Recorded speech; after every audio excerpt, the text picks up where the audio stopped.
Hey, everybody, and welcome back to another episode of Vox and Jed Fight About It. This one is number 54. We are on number 54. I'm getting faster and faster at that. That was 7 seconds for an intro that time. I think that might be a new PB on hitting the fucking start recording button and getting the fuck into it. I think that might be it. How you feeling today, Jed? How you doing? I'm feeling okay. I'm hanging in there, having some health moments that I'm having, but you know, we take things as they come at us.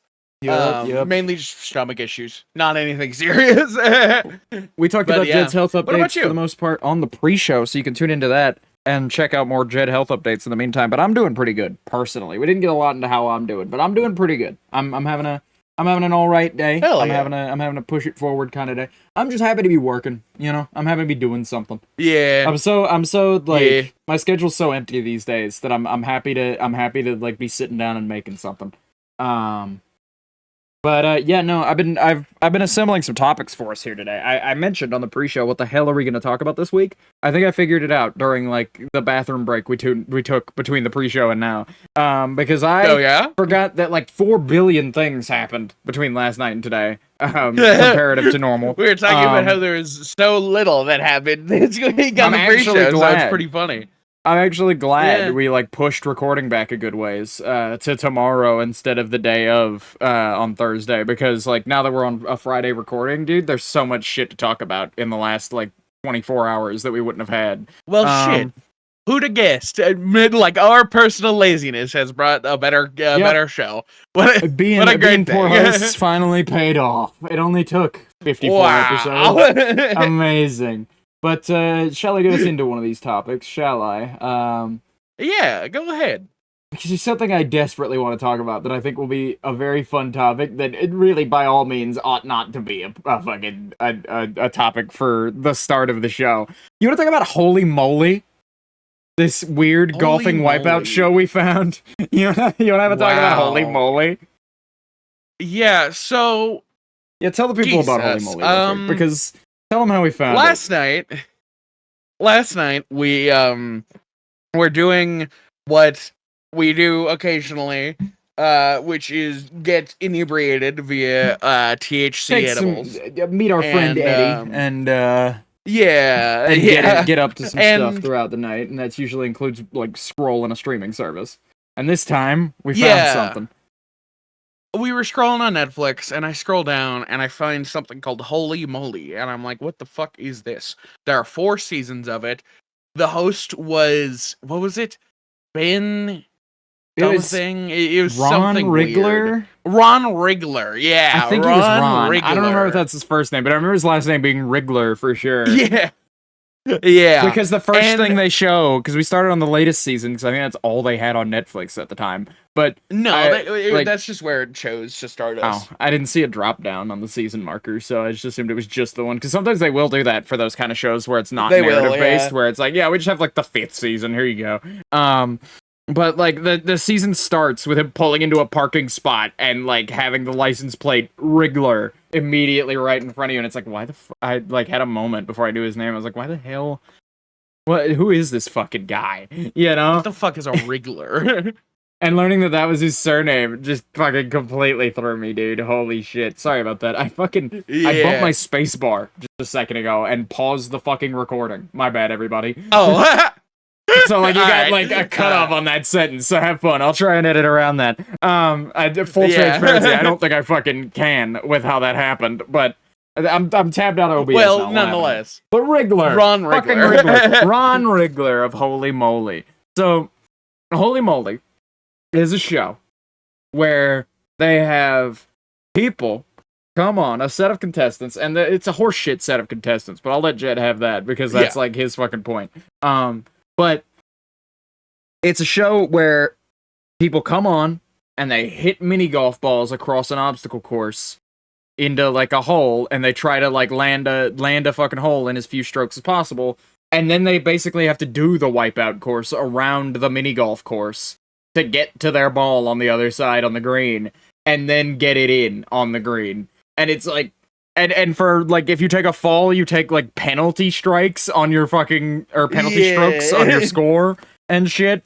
It's real insane. And the Muppets were there. They were having a Muppet themed season to help save the show or something because it was gonna get canceled. Yeah. And then it got canceled anyway.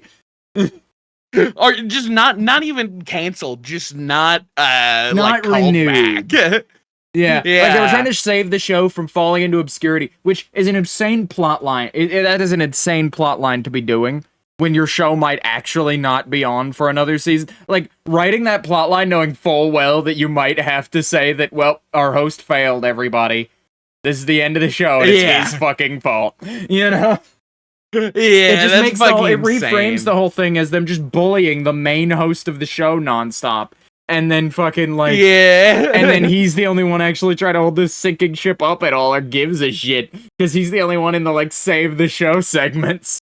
And then during the actual show, like the team is giving him shit and they care more about like what was his name? Fucking Fieldmaster Johnson or some shit.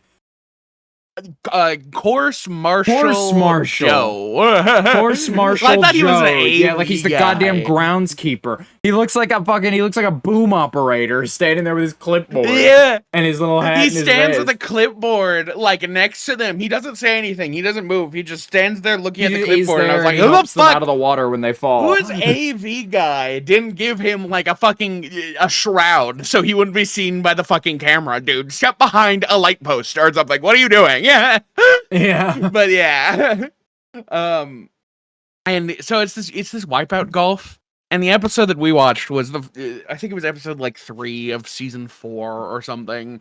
It might have just been episode 1 of season 4. No, we watched the first one because they gave us some introductory. We watched like 3 of those. Oh right. Did you not notice we watched like 3 of those? Did you think that was one episode? That was one episode. That was literally one episode. No. That was at least 2. They did like 80 of those like Meet the Muppets segments and then like 4 or 5 courses. There's no way that was one episode. That was one episode, man. Jesus Christ. Why are they so fucking packed in? Why did they cancel this? This is like had more content than actual Wipeout in an episode. They're 42 minutes each episode, dude. So is Wipeout, isn't it? It's like 30. Like only like a few minutes shorter. They have significantly less shit going on, and it's all the same shit. At least these guys build new courses, it looks like, every episode. They go so hard on the theming. Anyway. The conceit of this is that you have 8 people, I think it was 8 something people. like 8. And then they group them into 2, and it's this like tournament style thing where it's like, okay, this one is the quote unquote guy. This one is the guy who chose the personality Galactic Cowboy, and then this woman's a veterinarian, and then this one is a Native American guy, and then this is like a white girl who like sucks, and then we had our last group of 2, which was 2 professional golfers. And I was like, okay, well, at least they pit the 2 professional golfers against each other. That's fine. And then, of course, one of the professional golfers wins. And then the next tournament set is like, okay, a Native American guy versus Galactic Cowboy versus white girl with socks versus professional golf player. Okay. Yeah, the professional golf player won. No shit. Pointing out white girl that sucks and Native American guy are not just us giving helpful descriptions that are a little bit racy. No. That is their personality traits. They make it out in this whole show. Like, they're doing bits consistently that revolve around those 2 things, and it's really uncomfortable the whole time. Especially for the Native American guy. The indigenous guy had a bit where he had to, like, calm himself down, and that was his special ability. Like, he was too hyped. Focus up. And he had to, like, lock in, and they put, like, wind music. Yeah, they put like fucking pan flute music over it, dude. So then by the end of it, the tournament comes down to the Native American guy and then the professional golf player woman. And of course she fucking wins the tournament because she's a professional golf player on a mini golf course, man. Well, I think wasn't he like an athlete of some kind? He looked like he was kind of built up a little bit. I didn't really get a good look at his physique, but he was crushing those fucking obstacles. He wasn't like insane at the golf, but was he was real good at the obstacles. Yeah, he was just a normal dude though. Like that was one of his things. He fell into normal dude category, and He it was kind our of normal pissed me dude off. category. Dude, 'Cause it I was like, loved the here's this, space like- cowboy guy for one reason and one reason only. He had the longest intro of anybody and would always fuck it up the soonest. Like, he would always be the first Yeah. guy out, and they would spend like 3 minutes on like, oh shit, here's the space cowboy. Oh, there goes the space cowboy. You know? There he goes. And it's like they build him up like And he's gonna be real good at this. Like he's he's very clearly like an announcer favorite, but like a really bad guy actually at the sport. If you can call it that. You know? Fucking minigolf. Because like this isn't even a sport. Like, not that minigolf isn't a sport, but like none of this is a sport. It's just a bunch of bullshit. This is like when you open 3 different board games as a kid and try to make a new board game out of all of it. It makes no goddamn sense to anybody. And, like, it's completely unfair for one reason or another at any given moment. And it's just a load of horse shit strapped together for an ABC series. $250,000 is what this woman won for being a professional golf player, and it's like, dude, I like Wipeout these things because they're just dudes. Was easy. Like it was all just like get your ball like onto a ramp that will do all the work, or into a tube that will do all the work of putting it onto the green for you. Because holy fuck, we can't sit here while a guy tries to shoot across this obstacle course 80 times, you know? Yeah. And so, like, that makes sense. But it's like, this lady just had to, like, crush it at professional golf. And because she's already an athletic person, she could pull off the obstacles pretty well, too. Like, well enough to get by. Yeah. And that's really all you need. So, like, she just kind of ate the penalty strokes where needed and made up for it at being great at golf. You know, in this like podunk little mini golf course they've put together with like 2-hole obstacles. It was really goddamn funny though. Like, I don't know if I want to watch it again just because like the end of it came down to like, oh man, we just got to watch like a professional golf player like crush. It was depressing. The guy looked sad. A person of color. He genuinely looked like defeated the whole time. Yeah. Like, he knew exactly what we knew, and that was that he's up against a pro golfer and has no chance. Yeah, so he like tried what like he hell, added though. He to got the on media the was shit. like, he was the character that they could have the like bits going on for, that they could play the flute music, and then the other person could like beat the course. And then it's like, man, this sucks. This sucks to watch.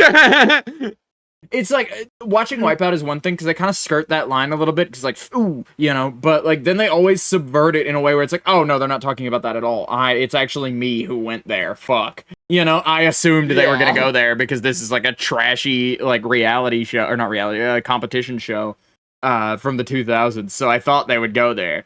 Thank God they subverted it, though. That's way less uncomfortable that they're just talking about the pants he has on and not the guy, you know? Like, at least they're making fun of him for his hot pants and not his skin color. Yeah. But this show was the Disney Corporation. We didn't even get to talk about the fuck-ass man. Muppets. There are Muppets in this show, like I mentioned. Fozzie Bear shows up, Kermit shows up. They all show up, but they're performed by, like, the understudy guys of the Muppet Workshop. And not that those guys are bad, I love those guys, but it's clearly somebody doing an impression of the actual performer who doesn't really get a lot of time to do that character because there's usually another guy there. This is just, Holy Moley was so bottom of the barrel that like they couldn't get like Steve Whittenmeyer or Dave Goles or anybody to actually show up, or Frank Oz even, to show up for the fucking thing. Frank Oz will say yes to anything. I'm shocked. He's not credited in this fucking thing, but 3 of his characters are there. You know? And it's like, it's insane to me that, like, dude, the Muppets said no to you, practically. They went as close to saying no as they could. You know? Yeah. That's fucking insane. It genuinely is fucking insane that the Muppets were there at all. Because we were sitting there and we were like watching this terrible show, and then Kermit shows up and he's got a voice like this. Hello, I'm Kermit the Frog. And it's like, dude, that's not Kermit. You know? I felt like that kid when, like, oh man, what was that video? I think it was a guy in a Spider-Man costume. It was a guy in a shitty costume coming out to like a kid's birthday or something, and one of the parents goes, "Look, it's Spider-Man," and everybody goes, "No, that's not Spider-Man. No, that's not really him." Like, and everybody's like, "That's a fucking guy in a cut. That's not Spider-Man." That's what it felt like to me. Where it's like, that's not Kermit the goddamn Frog. You just put the Muppet on like the goddamn intern and sent him off.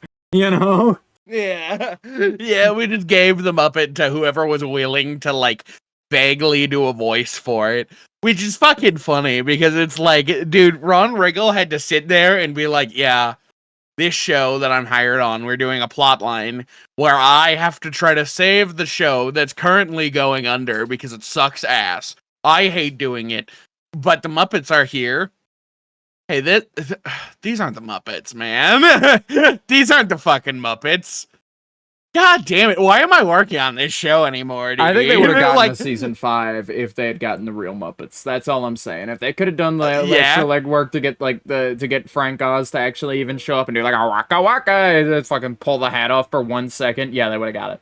They would have got their 5th season, I think. Yeah. But like, it's the fact that it's like, it seems like you, even Animal, it seems like you slipped every one of these Muppets a fucking Ambien moments before they were on screen. Because even Animal, like, and it's like, dude, what? And the Swedish Chef is back there like, and that's it. That's all you get out of him. No real arm movement or nothing. I don't think we see his hands at all, actually. Like, yeah, because that's part of the Swedish Chef's bit, is that it's real human hands under like a robe. I think we just see his head and a robe in this one. I'm pretty sure we don't even see his fucking hands. Like, they frame him behind the other Muppets so they don't have to do that.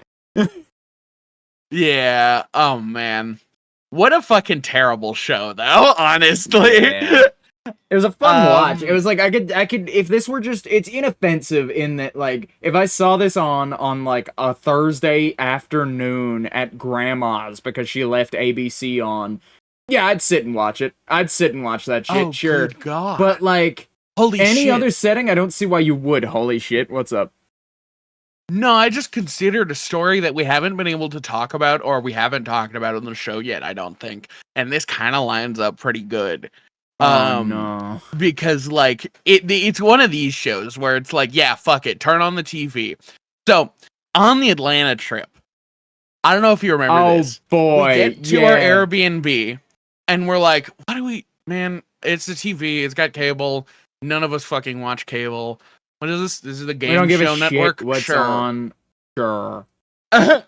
Yeah. And we turned on the Game Show Network and we were watching this just absolutely abhorrent game show. And like he's talking to this female contestant and do you remember what he said?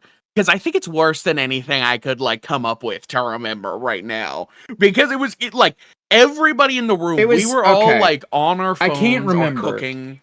I can't remember exactly what you said, but I can match the vibe of it very well. So imagine you're sitting there in your Airbnb with your friends, and you've all just gotten off your planes, and you've all just gotten out of the car for the first time in like 6 hours. You're able to stand up or sit down in a space that is not moving and won't be, you know? And so it's like, you're, for the first time all day, you don't have to get the fuck up in like 10 minutes and do something. So we're just decompressing. We're taking an afternoon after coming in yesterday, and we've got the TV on, and you're just like scrolling on your phone, shooting the shit with your friends around the room, and then you hear, yeah, so Tracy, you lasted a real long time on this show so far. You're a real long running contestant. Yeah, I think I'm doing pretty well. Yeah, I think I can last. I think we together could last a real long time too.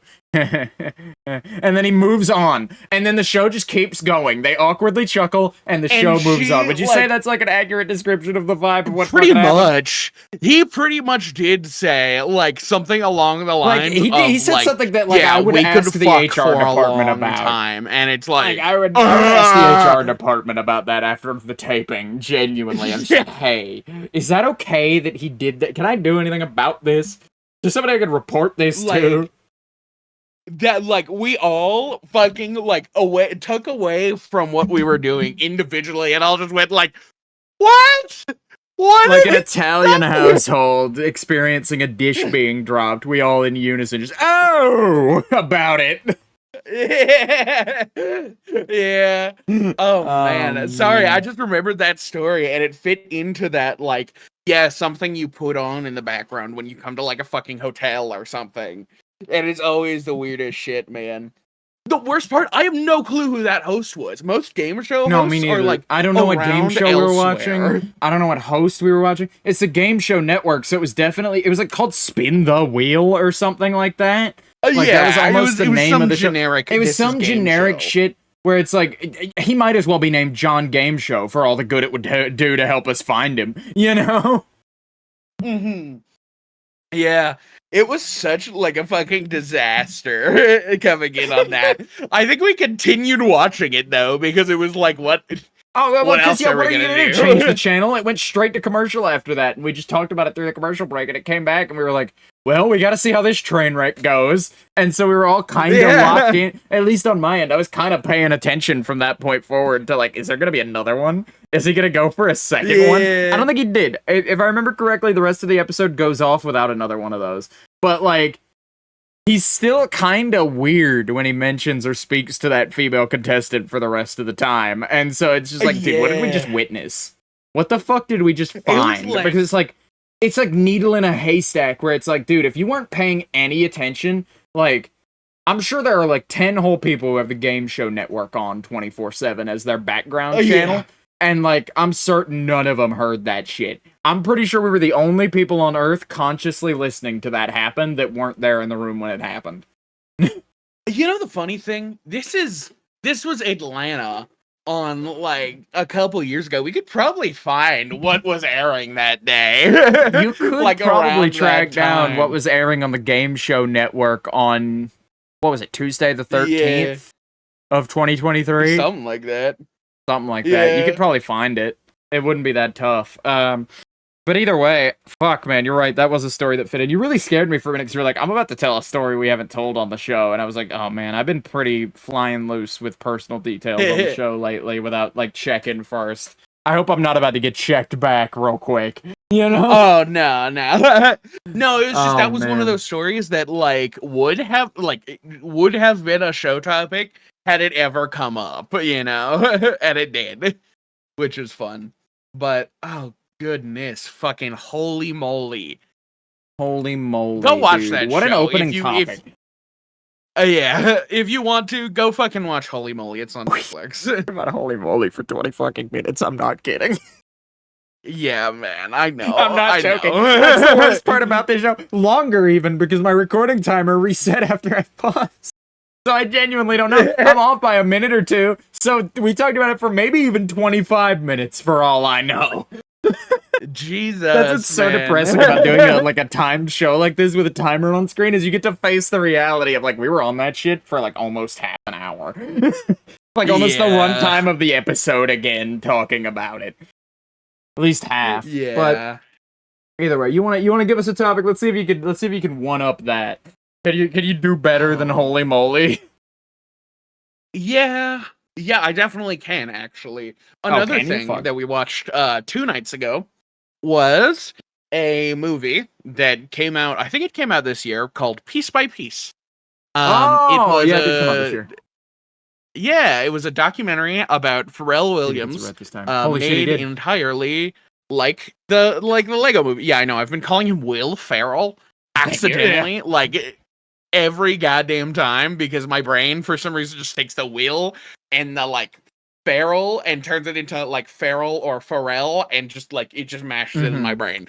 They're totally different people. It's like it's genuinely just a pretty common mistake, honestly. It's just like jarring because like when you say, oh yeah, let's watch that maybe we should get to that Will Ferrell movie tonight, and it's like, which one, dude? There's like 8 of those. Huh? Elf? Because like he had what are we watching Elf on a fucking random Thursday or Tuesday in the middle of June? Fucking get hard. Oh god, but yeah, that movie was gorgeous. Like visually, because it was made in the same style as like, you know, Lego Batman, Lego Ninjago, of course it is. Lego movie. Yeah, it was just spectacular, and they did more things with it because it was a documentary, so we got to have a lot more like symbolism going on. Where like it's of course a documentary about Pharrell Williams, and his synesthesia allowed them to like really assign like visuals to it, because him and his friend that he grew up doing music with both had synesthesia, so they were able to like, yeah, we would take these two Lego pieces, and these were each individual parts of music that we got to mash together, and it became these unique little like 3-piece tall ideas of beats that he has made. Just I thought that was really, really shapes interesting. that represent, like, here's the thing that I made, you know? And each one has its own shape and look and design, and it's like, I don't know, it makes sense as a design language in a certain way, because, like, you would look at one and go, ooh, what does that sound like? And it would play, and it's like, well, that's not what I thought it would sound like, but that matches that shape, you know? That would be shaped like that, I guess, sure, you know? Or it's like, it makes a weird amount of sense. But they get to play with that a lot in this movie. Yeah, they get to play with a lot of symbolism, a lot of visuals. There's a moment toward the end of the movie that I'm not going to spoil for anybody necessarily, where like they do a huge visual effect with water that like would never be done if this documentary were, or if this like biopic were made literally any other way. But because it's like a documentary style thing shot with Legos and reference footage where needed, it's like they can play with it so much, you know. There's like Pharrell's obsession with water. There's like a lot of like little dream sequence moments where you really get to see that. And like Pharrell at the start of the movie has a moment where he's like kind of explaining, hey, here's why this is gonna be Lego, to like to the director of the film, of just like, yeah, here's why I want to do it in Lego.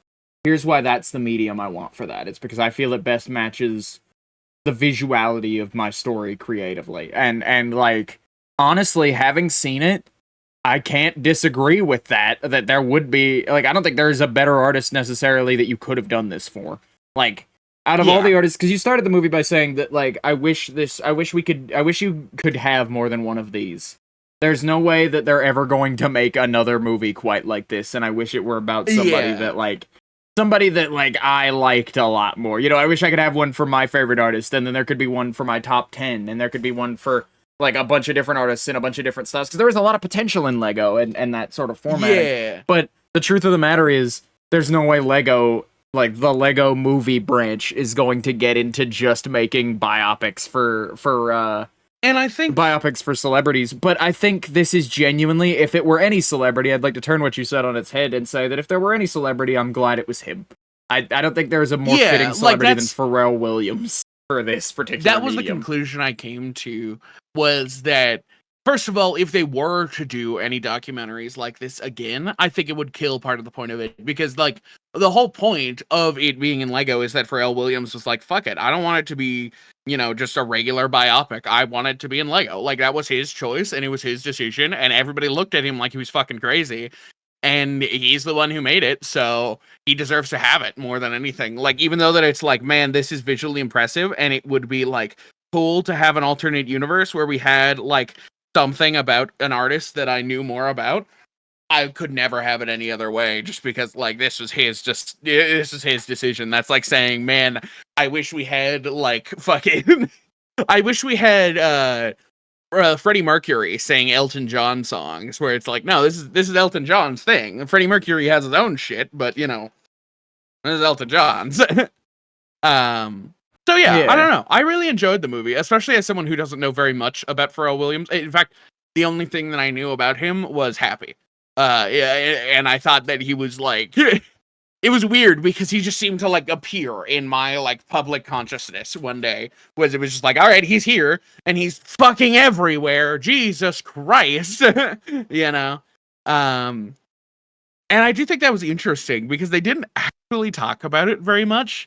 But they like reference a, like, dark era where he only did stuff for, like, you know, because it would make money, or that was that era. And his work with Illumination was never brought up in the movie, so I'm starting to think that was that era. Was when he was like, yeah, I'm the Illumination guy. Well, they made a point of like, you know, at the time during this dark period, I was working on this thing for a movie, and the studio just kept saying no, and they show Minions, I made out of Lego standing behind him, ripping up the sheet music, dude. Of course, that's what that was. Like working under like a corporate thing. It seems like he's better with it now, where like he made Double Life for the new Despicable Me movie, and I don't think he would have done a fourth one of those if like he was still in the same state making them that he was when he made the first couple. You know, so I don't think his modern work with Illumination is necessarily that affected, but who am I to say necessarily? But I thought the movie was good. I thought that it was an interesting creative decision to make it Lego. Speaking of biopics, with interesting creative decisions made in them, if you could call this a biopic, we should watch Better Man, that like Robbie Williams Monkey Man documentary. We should see that as a point of comparison of just like, because my hypothetical opinion on it currently is that was a decision made for that guy for no other reason than he wanted to see himself animated as a monkey and have a reason for people to go watch his shit. Yeah, you're right, actually. Like, as a gimmick and a hook to get people to go watch it, not because he actually felt any, like, kinship with apes, you know?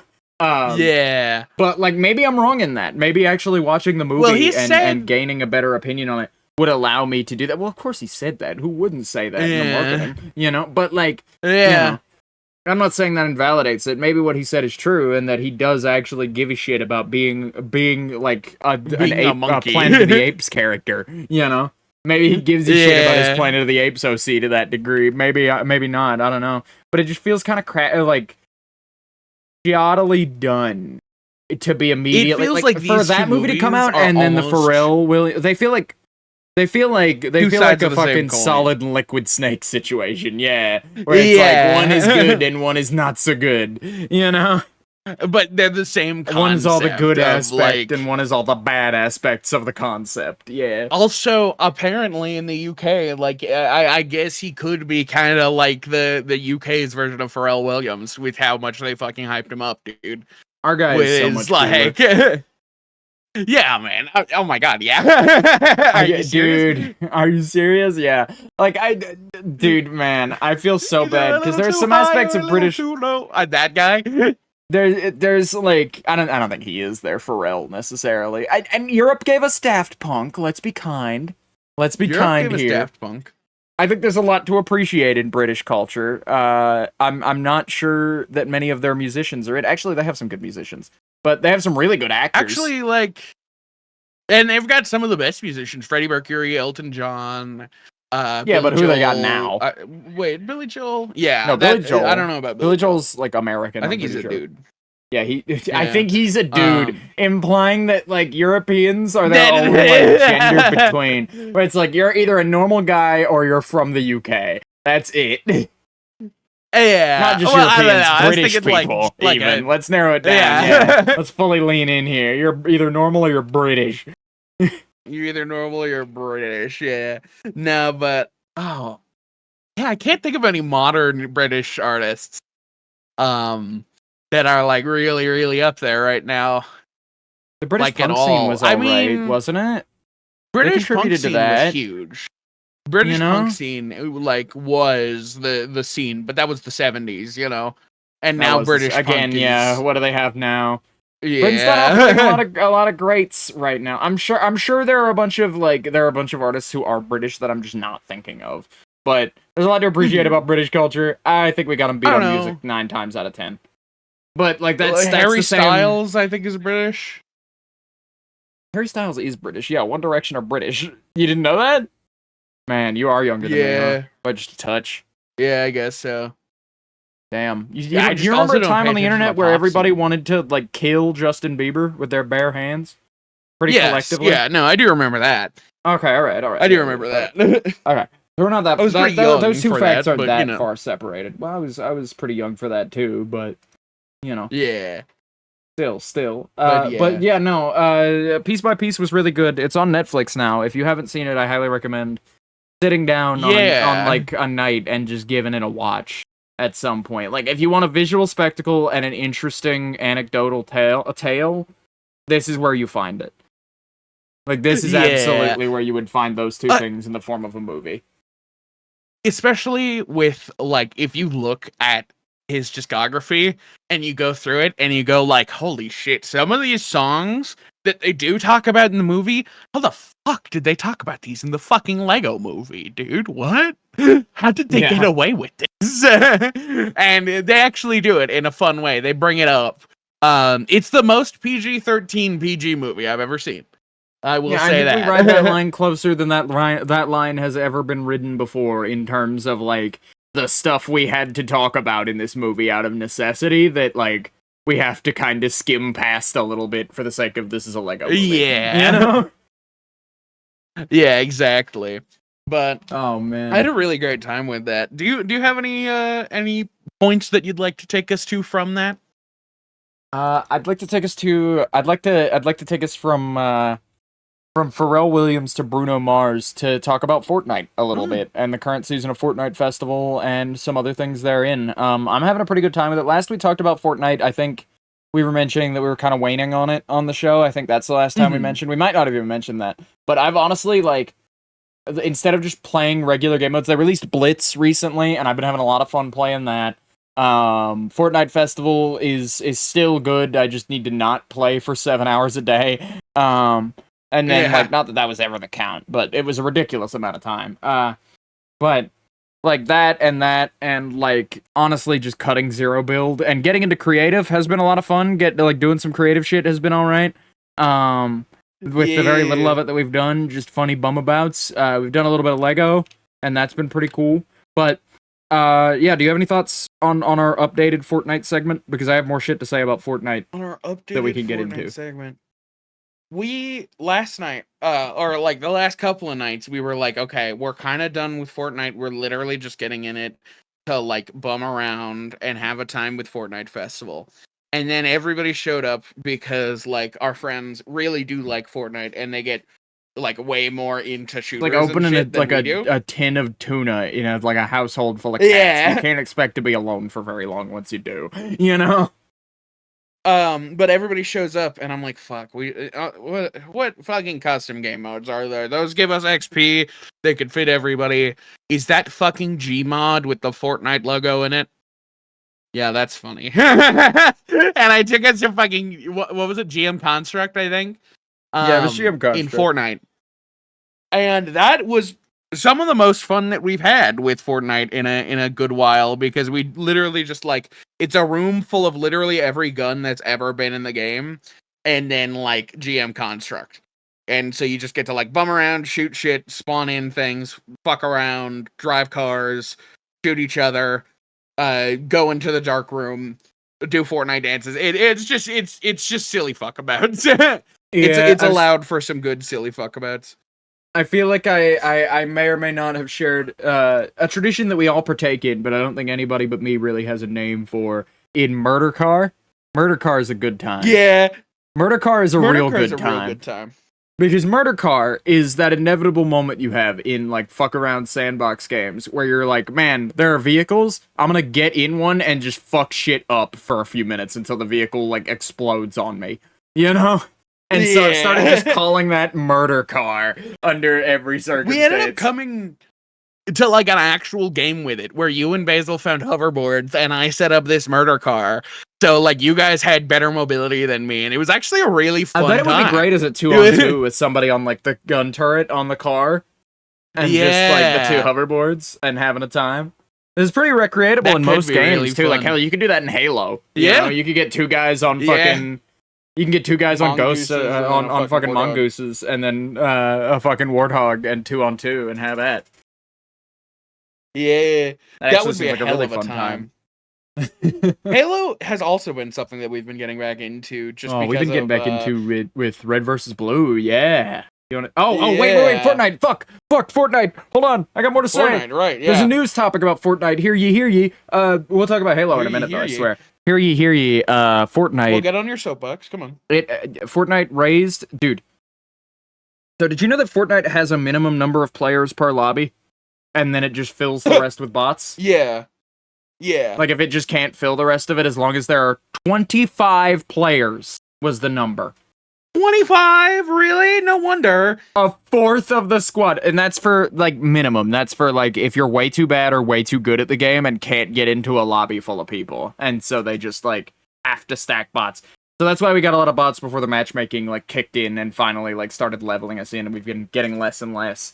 So we are right about that. But they raised that number. That minimum has been raised from 25 to 35 with the addition of Blitz. So like, okay, great. We're up from a fourth to a third of players are guaranteed not to be bots.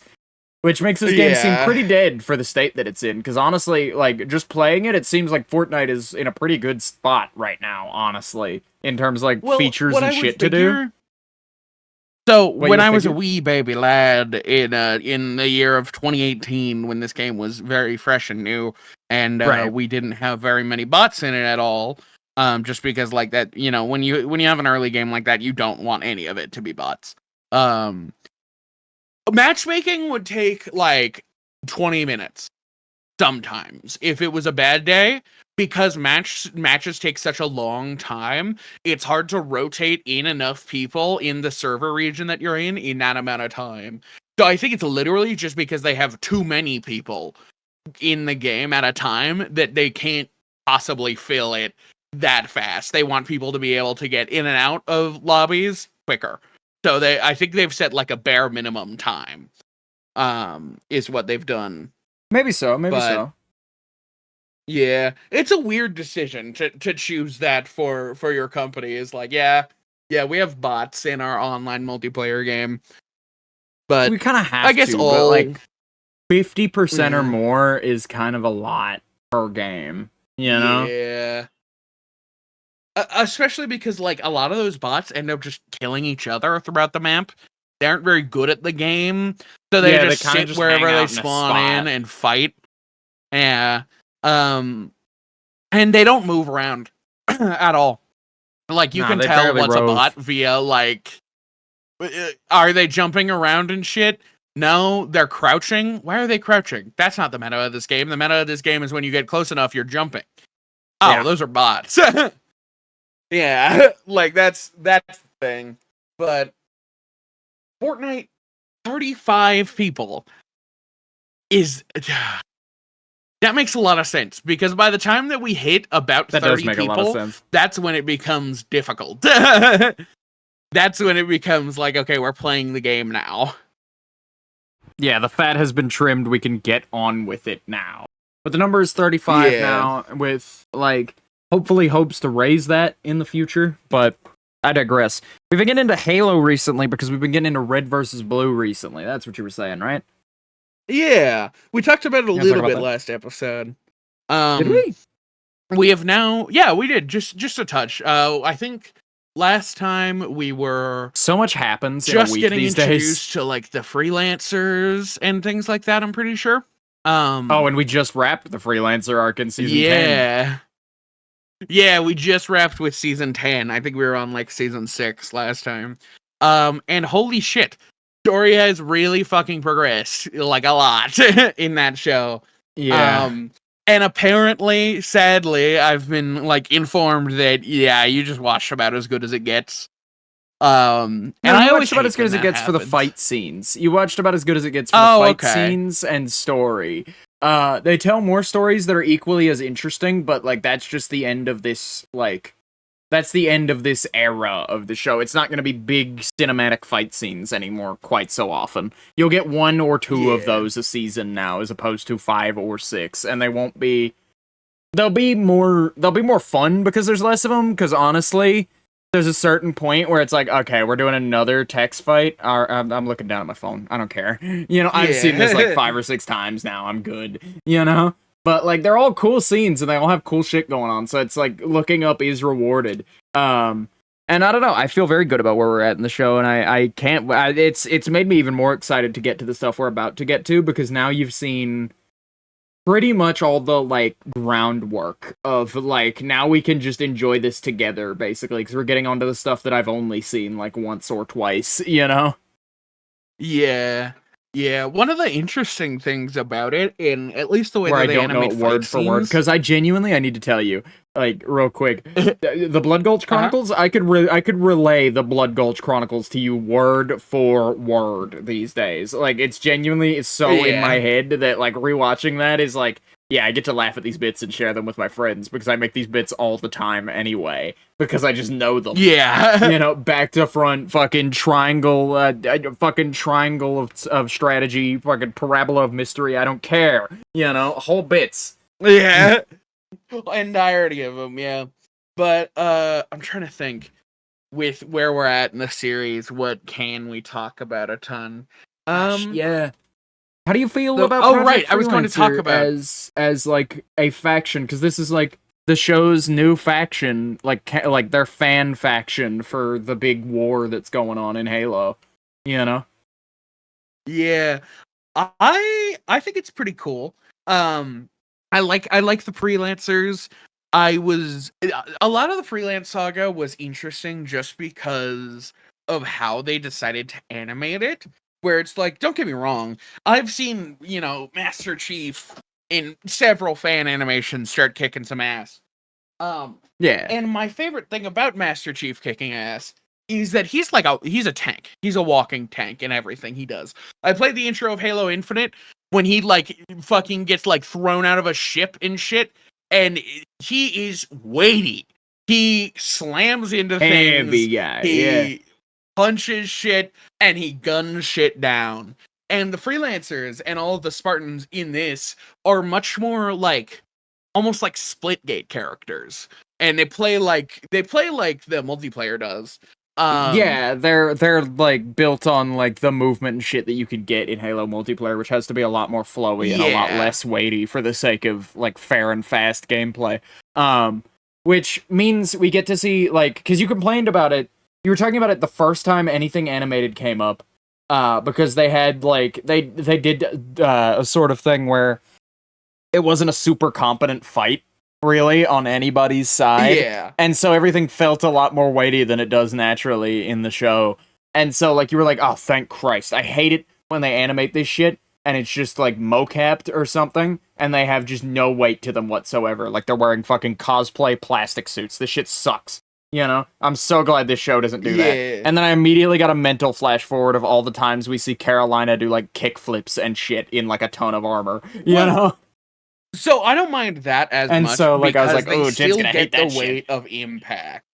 Like you still get the weight of impact with those, and it makes them more intimidating in the same way that, like, oh man, I'm bringing up WWE. Braun Breaker, in the way that Braun Breaker is intimidating, where it's like, holy shit, why the fuck is that guy getting that fast? What the fuck? But that's the only thing that I wish we had a little bit more of, but I think that's strictly just because, Monty was somebody who, did start with Halo animations from what I understand, but like, mostly has done things for like Ruby and things like that, which are very like jumpy, flowy around, lighter characters. Like the guy likes to make cool martial arts combat scenes, and that like, that played a lot. But hey, it gave us a lot of that like, that shit that like that they claim that the John Wick movies invented of gun fu, I think they call it, where it's just martial arts with a bunch of gunfighting in between, where it's like, no, the fucking Matrix was doing that, dude. You didn't invent that. You were in that movie, dude. Yeah. You should know that John Wick didn't invent this shit. But like, no, yeah, they do a lot of like gunfights where it breaks into like fast punches and kicks, where it's like 1 minute you're Halo, 1 minute you're Dragon Ball, and then the next we're throwing somebody off a cliff, and it's really something. I'm enjoying the emotional moments that we're getting. I'm enjoying the way our main cast is coming together. I've seen Red vs. Blue a million times, so there's more just like guiding on like, I'm pretty happy with where the plot is right now. How do you feel, Jed? I really like it. The only thing that I was not as much of a fan of coming to the end of season 10 was like literally the ending moment. Just because if we're setting up what I think we're setting up, I don't think I'm gonna like it as much. What do you think we're setting up? See, this is hard without going into spoilers. So like, fair warning for anybody if you haven't seen. Oh yeah, we'll throw a spoiler up 10. here. Like this is spoilers. Yeah. If you haven't seen season 10 of if you haven't seen Red versus Blue at all, go watch it. It's wonderful. But if you care about spoilers at all, you got 5 minutes. Go. You got the next 5 minutes. Go. So the one issue is like if they are setting up the like, yeah, Church and Carolina fuck off and they're doing their own thing, and then we just have the backup cast. I'm a little bit sad that Church is being taken away from his group, just because it's like, I know that's kind of the point, is that he's an AI and that wasn't really his group, but to some degree, I think that Church chose those people after a while, especially because how it ended, where he was like, wait, who says I'm going anywhere? It would kind of be sad to see him like decide to go with Carolina. I don't think that's a bad thing to set up, but I would be a little bit sad. You know what I mean? Right. I guess I could see that. We do get a little bit of that. We get some distancing, but they meet back up in the middle. It's like the end of this season where like, yeah, Carolina and Church fuck off and then the Reds and Blues show up behind them like 10 minutes. Like they just end this one. I think what happened was, if I have to take a wild stab, because this is a plot point that I don't know much about from internally. Like I don't know much of what was going on at Rooster Teeth at the time in terms of writing Red versus Blue specifically. But this season came out and they ended it with like, which I'm pretty sure you and me both know, full intent. They seem like they're full blood on just like, yeah, Carolina and Church are gonna fuck off for the next season, and then our B plot is gonna be the side guys. Like that's absolutely what they're telling you at the end of that season, is that's what you should be looking forward to. And next season we get a bit of that for like half a season. And then we're back. Like they come back, and then we just do the next 2.5 seasons as a big unit again. Okay. So that'll be great. Okay. So yeah, I think, was this a common complaint with people at the time of like, man, why are we splitting up the group like this? It could have been, if I had to take a wild guess. Oh, I didn't get to finish my wild guess. I just finished explaining what it was about. But my wild guess is they did that, and then for whatever reason, in the like bit of time, the like year they take breaks, they went, oh, we shouldn't do that. We actually should not do that. We should do something else. And so they did something else. Yeah. Because I don't know. They like rectified it best they could. It felt out of place simply just because like it felt out of place because like the end of season 10 is, everybody shows up and we have this big climactic fight, and without, the Blood Gulch people, Church and North Carolina couldn't have, made it through that and gotten their objective done. And, the whole thing is like, yeah, we're friends now and we all help each other and all that, even though that like it is Red versus Blue. Now we're, the sides never do matter. So like, it does feel like that is a odd direction to like finish off the season with that, and then like, hey, you want to fuck off with me? With Church being like, not really, but okay, sure. Like that felt like a bizarre direction. So I think if the cast understood it, then that's fine, because like we've done shit like that. We've done shit like that in the times that we've done story things of just like, yeah, we were setting this up, but we decided to walk it back before we finally got to it, So like that's not necessarily a complaint about the show. No, that's not like an egregious thing to do necessarily. I'm glad they did what they did, because I think the next couple seasons are pretty good. Seasons 11 and 12 work best as a unit, by the way. So we might have a 2-hour Red versus Blue moment waiting for us, unfortunately. It's each of these episodes have been 2 hours, so it's gonna look more like a 4-hour Red versus Blue moment. Okay, well maybe not together then, but it's one continuous season over the next 2, if I remember correctly. I don't know what the stopping point is, because I don't really remember all that well how season 11 leaves it and how season 12 picks it back up. But if I remember correctly, they're very back to back. Anyway, that was our spoiler talk about Red versus Blue. Let's cap that there. But the next 2 seasons are going to be great. I think you'll enjoy them a whole lot, because it gets into small scale warfare and like the trouble of doing that, Mm-hmm. And I think you'll really like what becomes of these characters, and we actually get some major development for our main reds and blues in the next couple of seasons, other than Church. Good. Oh, yeah, because that's also kind of what I've been missing as well. Is just like it does feel weird to be like, yeah, here's we spend a lot Church, of time with the other reds also and blues. Alpha, and whoa, spoiler talk. We ended spoiler talk, man. Oh. Right. We're still within 5 minutes. It's over now. We are, actually. You wouldn't know what any of that means. You wouldn't know what any of that means if you didn't. Okay, it's over officially. But yeah, red versus blue, good. Yeah. More red versus blue to come. Red versus blue. Sorry, I had to catch you because I was like, oh shit, somebody's gonna be skipping exactly 5 minutes and hear exactly that and get like the biggest spoiler possible. Yeah. But nonetheless, red versus blue, good. That was a red versus blue talk. I really like it. You should go check it out. Yeah. We're currently going into season 11 is where we're at. So yeah, we'll probably end up talking about it next week when we're most likely on season 15. Yeah, given the rate that we've been watching it, probably close to season 15, yeah. Somewhere around there. So, do you have anything else along those lines? Oh man, I've got plenty else. We've been getting into. I got plenty else. If you want to talk about other shit we've been getting into, we could talk about Peak. We could talk about Peak, the new landfall game that came out from Land Crab. They've combined with the people who made Another Crab's Treasure and done this. I don't know if that's a permanent merger, but they've definitely merged for this game. No, I don't think so. Well, the reason I'm skeptical of this not being like a proper merger, like soft launch, is because who the hell makes a new logo and trademark name combining the two company names if you're not gonna do that? Yeah. You know? Who in the fuck does that? Well, the reason that I think that they did that is genuinely just because it's like, haha, funny. And I think they will work with each other more often. I think it's,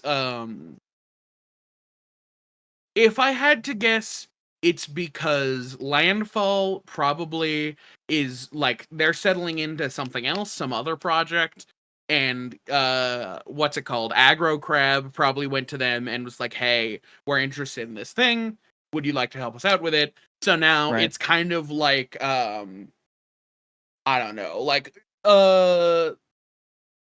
what's the game that makes Final Fantasy? Why am I blanking on that?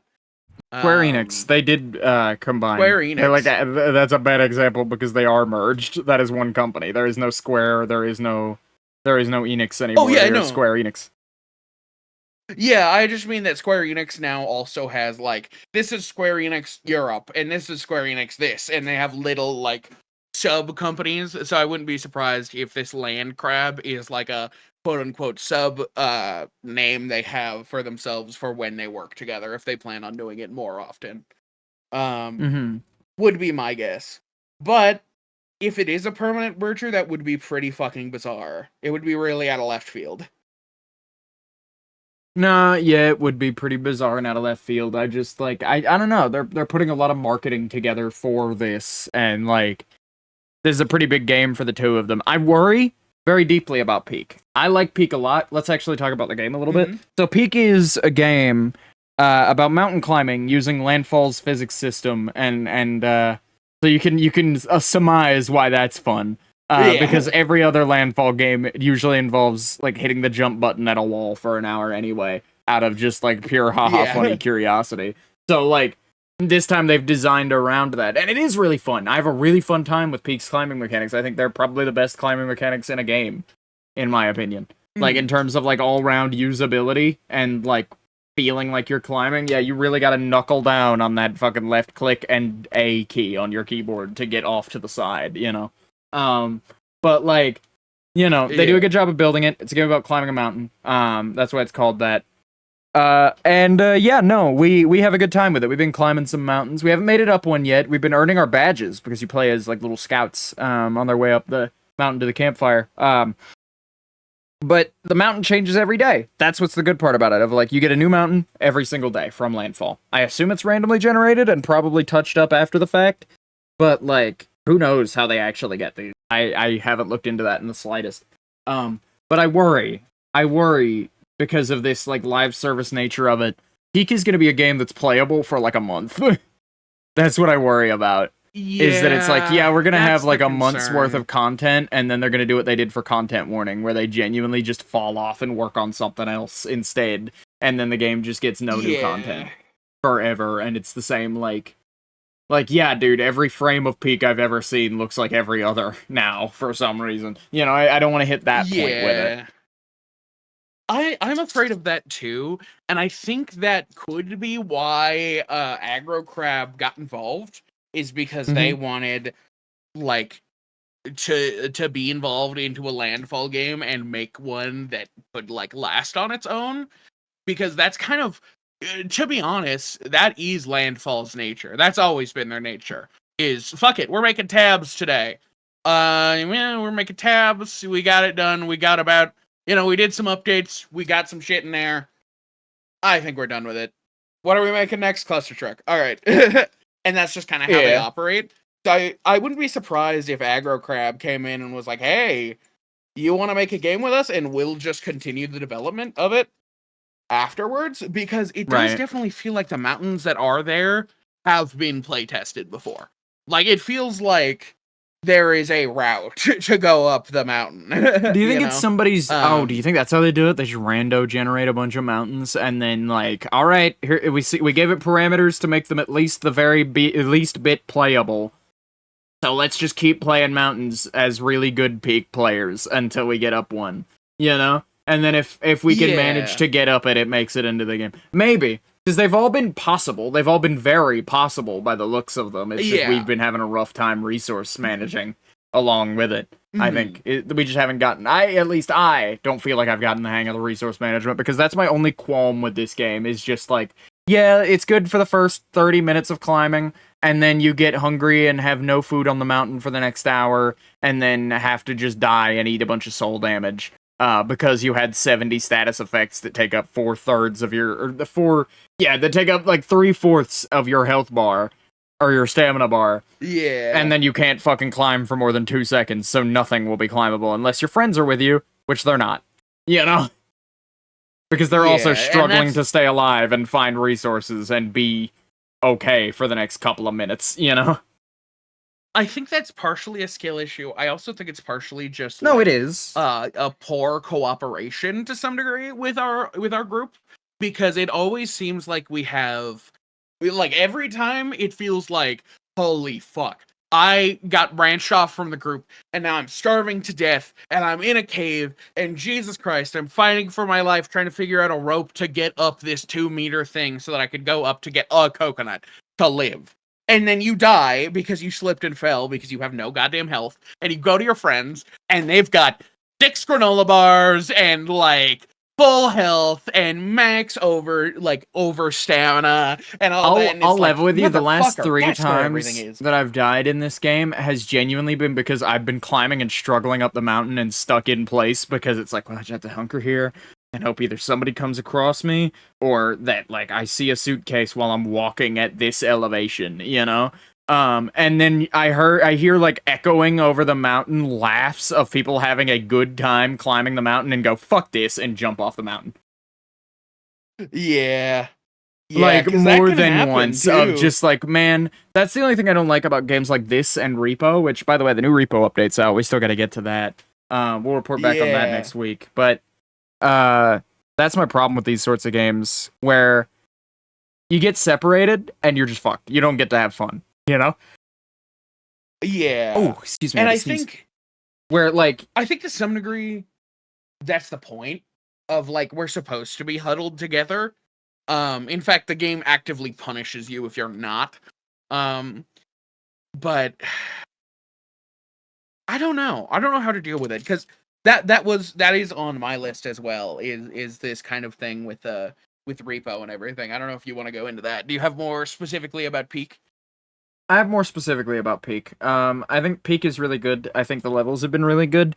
I think if I play it I think I'm coming around to where I'm getting really good at Peak, and that I'm just getting dog shit luck with the mountains the past couple days. I think my skill is improving and the mountains are getting harder. And so, like, that's the trouble, resources-wise. So I'm hoping that I know for a fact that someday in the next 3 to 5 days, they're gonna put out a mountain, maybe today, that's just filled enough with resource, like has just enough to get by for me that I can get up that mountain and get my badge for getting to the top, like all the way up the 4 areas, you know. Yeah, exactly. I think that's also one of the things is that like I'm waiting for the one like mountain where it's like, okay, this is it. I'm finally making it up this time, where I didn't come across like some fuck ass path where it's like, okay, die or die is really Because I think how this some game is paths made. come to. I think we play this game as a, all right, guys, let's try and climb the mountain. What's that? We failed after climbing for an hour. Let's stop and play tomorrow's mountain. Yeah. I think it's because we usually give it one shot. Last night we gave it like 3 or 4 shots at the mountain. We took 3 or 4 good blows at it, and every time I felt like I was having an easier time, for sure, on that mountain. So I think it is designed for you to give it multiple run-ups and for replayability. And I kind of dig that. I kind of don't mind that so much, of just like, oh, well, now I know how to get up it, and now we're gonna fucking tackle this bitch, and then I'll be on to the next area, and then this bitch will tackle me, you know? Yeah. And I think, hopefully, by the next podcast recording, we will have scaled at least one mountain. That is my goal, is within the next week, scale one mountain. And if we come back next week and we haven't, and we've been putting in the effort for it, that might just be like peak for us, just because it's like it gets so demoralizing, man. It's like actual hiking, where like after 3 hours of doing it, if you're like, once you start getting any pushback at all after doing it for long enough, it's like, oh dude, this is exhausting, I want to stop, you know? Yeah, especially because it's like, this game has a lot of like, I don't know the mechanic, fuck you, die. And that's how our last run ended last night. Was I was pretty much like damn near the top. The furthest point that we had ever made it was me there, and then I literally just had like oh, okay, I'm not with my entire party because like some bug happened and like Basil's at the very bottom of the mountain. I have to wait for them to die. Oh no, the game has literally just decided to kill me because it associates the fact that I'm not with my whole party right now. Yeah, Damn. it knows that you're not And with that the whole killed the party and entire kills run. you. Yeah, and it's a and it damn was- shame. Yeah. But overall, I've been enjoying Peak a lot. Like, that's not to say that I've been having it's a really bad good time game. with it. Yeah. Those first 2 hours Yeah. leading up to the, ugh, this is exhausting, are all very fun.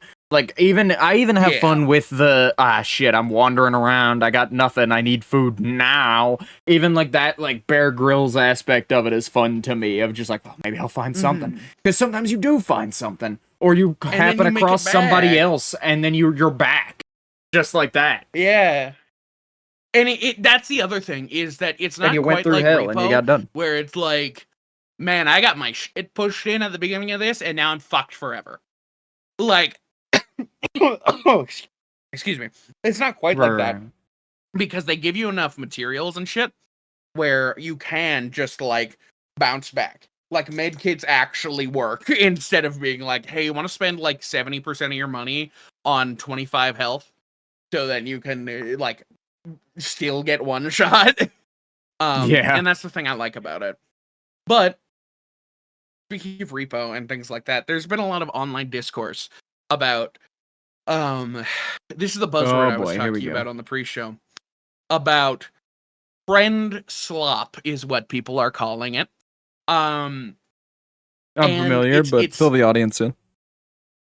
I guess from what I understand, and I could be wrong on this because I don't know a whole ton about the concept of friend slop. Oh, you don't know? The idea of, well, no, I grasp the concept that it's games like Lethal Company, Repo. Well, no, but there's a very specific distinguisher like between games that you play with your friends and friend slop. Yeah, it's where the content of the game is not good. The content comes from your friends and having a good time with your friends. I don't know if that's necessarily a bad thing though. How do you feel about it? I feel like friend slop is a term made up by people who have nothing better to do with their time than bitch about other people having fun playing a video game. That is the beginning and end of my thought on friend slop as a concept, honestly. it feels my like a lot fucking of keyboard people. is dying. I just tried to Google friend slop Oh, real is it? quick to get the written definition, and it typed rain slop. Like, it's doubling up on keys. It's like damn near dead. It typed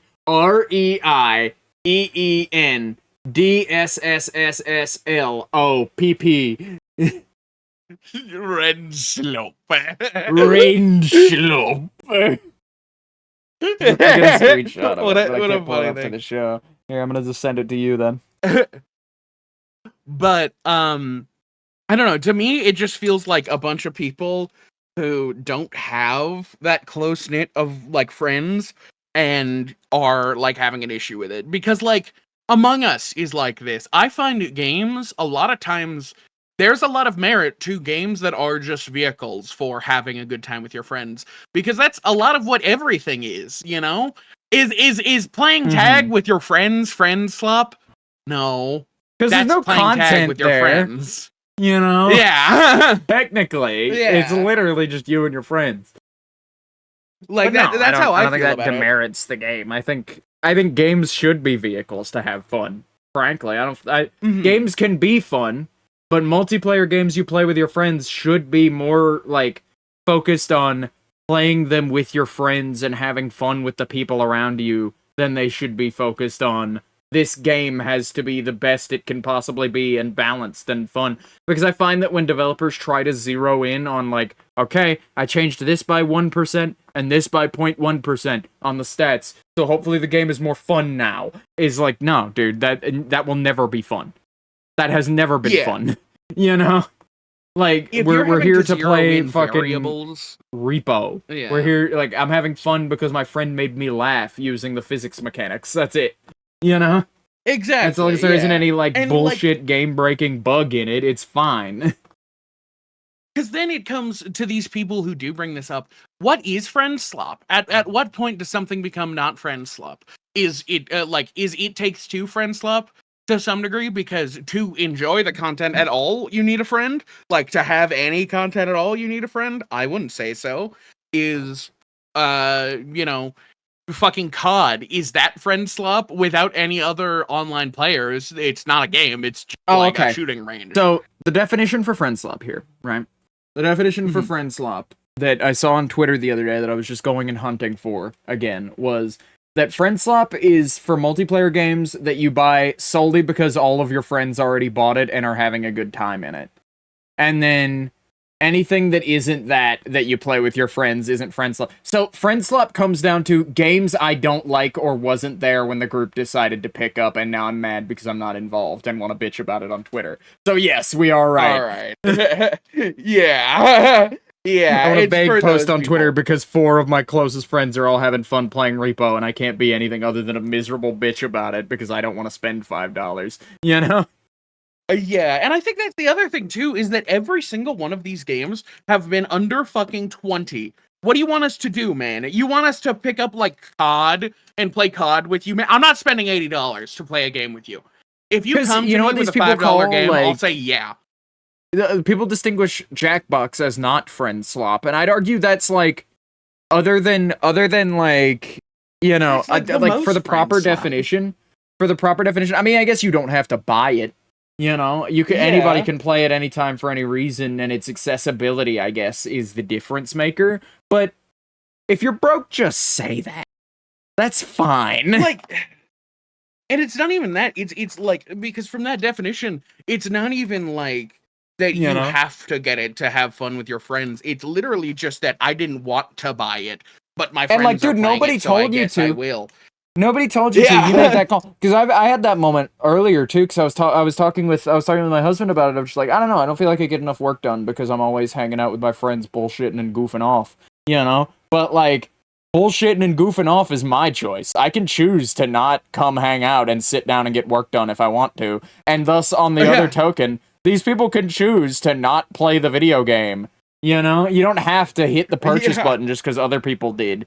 I mean, you'll be left out of the activity, sure. But, like, if you want to be in the activity that bad, you spend the money, you know? Yeah, like you... And, like, you don't get to bitch about it because you got the $5. You spent the $5 or $10 for one of these games and got it, and then had it. and now you can pick it up and play it again whenever, when it gets more content, you know? And it's like, you cared enough to spend the money on it, and now you're making it everybody else's problem that you don't like the game that much. Them except for maybe Peak, because the content of Peak is just like a really chill walking simulator, and I get a lot out of that. Yeah, me too. And so like I like that, but like Lethal Company and Repo and Content Warning, I've played all of them solo. Every single one of them does suck. So there is some degree of like, hey, I get no value out of this solo. And that's fine. Like, it's okay to have that opinion, but Jesus Christ, don't make it everybody else's issue. You don't gotta, like, these are the people who are miserable. We don't have to have Twitter discourse. We don't have to have Twitter discourse because you don't like have the nutsack or the vocal cords to lean into your mic and go, no, I don't feel like playing Repo tonight. Can we play something you guys else, have please? a good time. Yeah.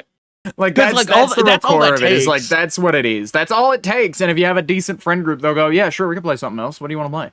You know, or like, nah, we're gonna do this real quick. Do you mind if we do like a round or two? We'll be quick about it, and then like we'll get out and we'll fucking ping you when we're doing something else if you want to come back for it. You know, because we were already kind of doing this.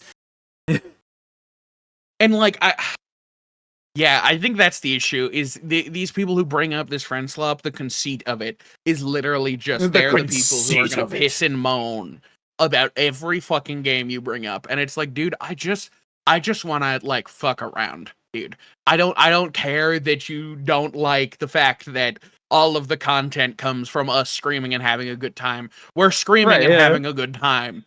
Fucking deal with it. Cope, I guess. Cope, Steve, Maul. But do you have any more to say about friend slop? That. Okay, good, because I don't have much else to add either.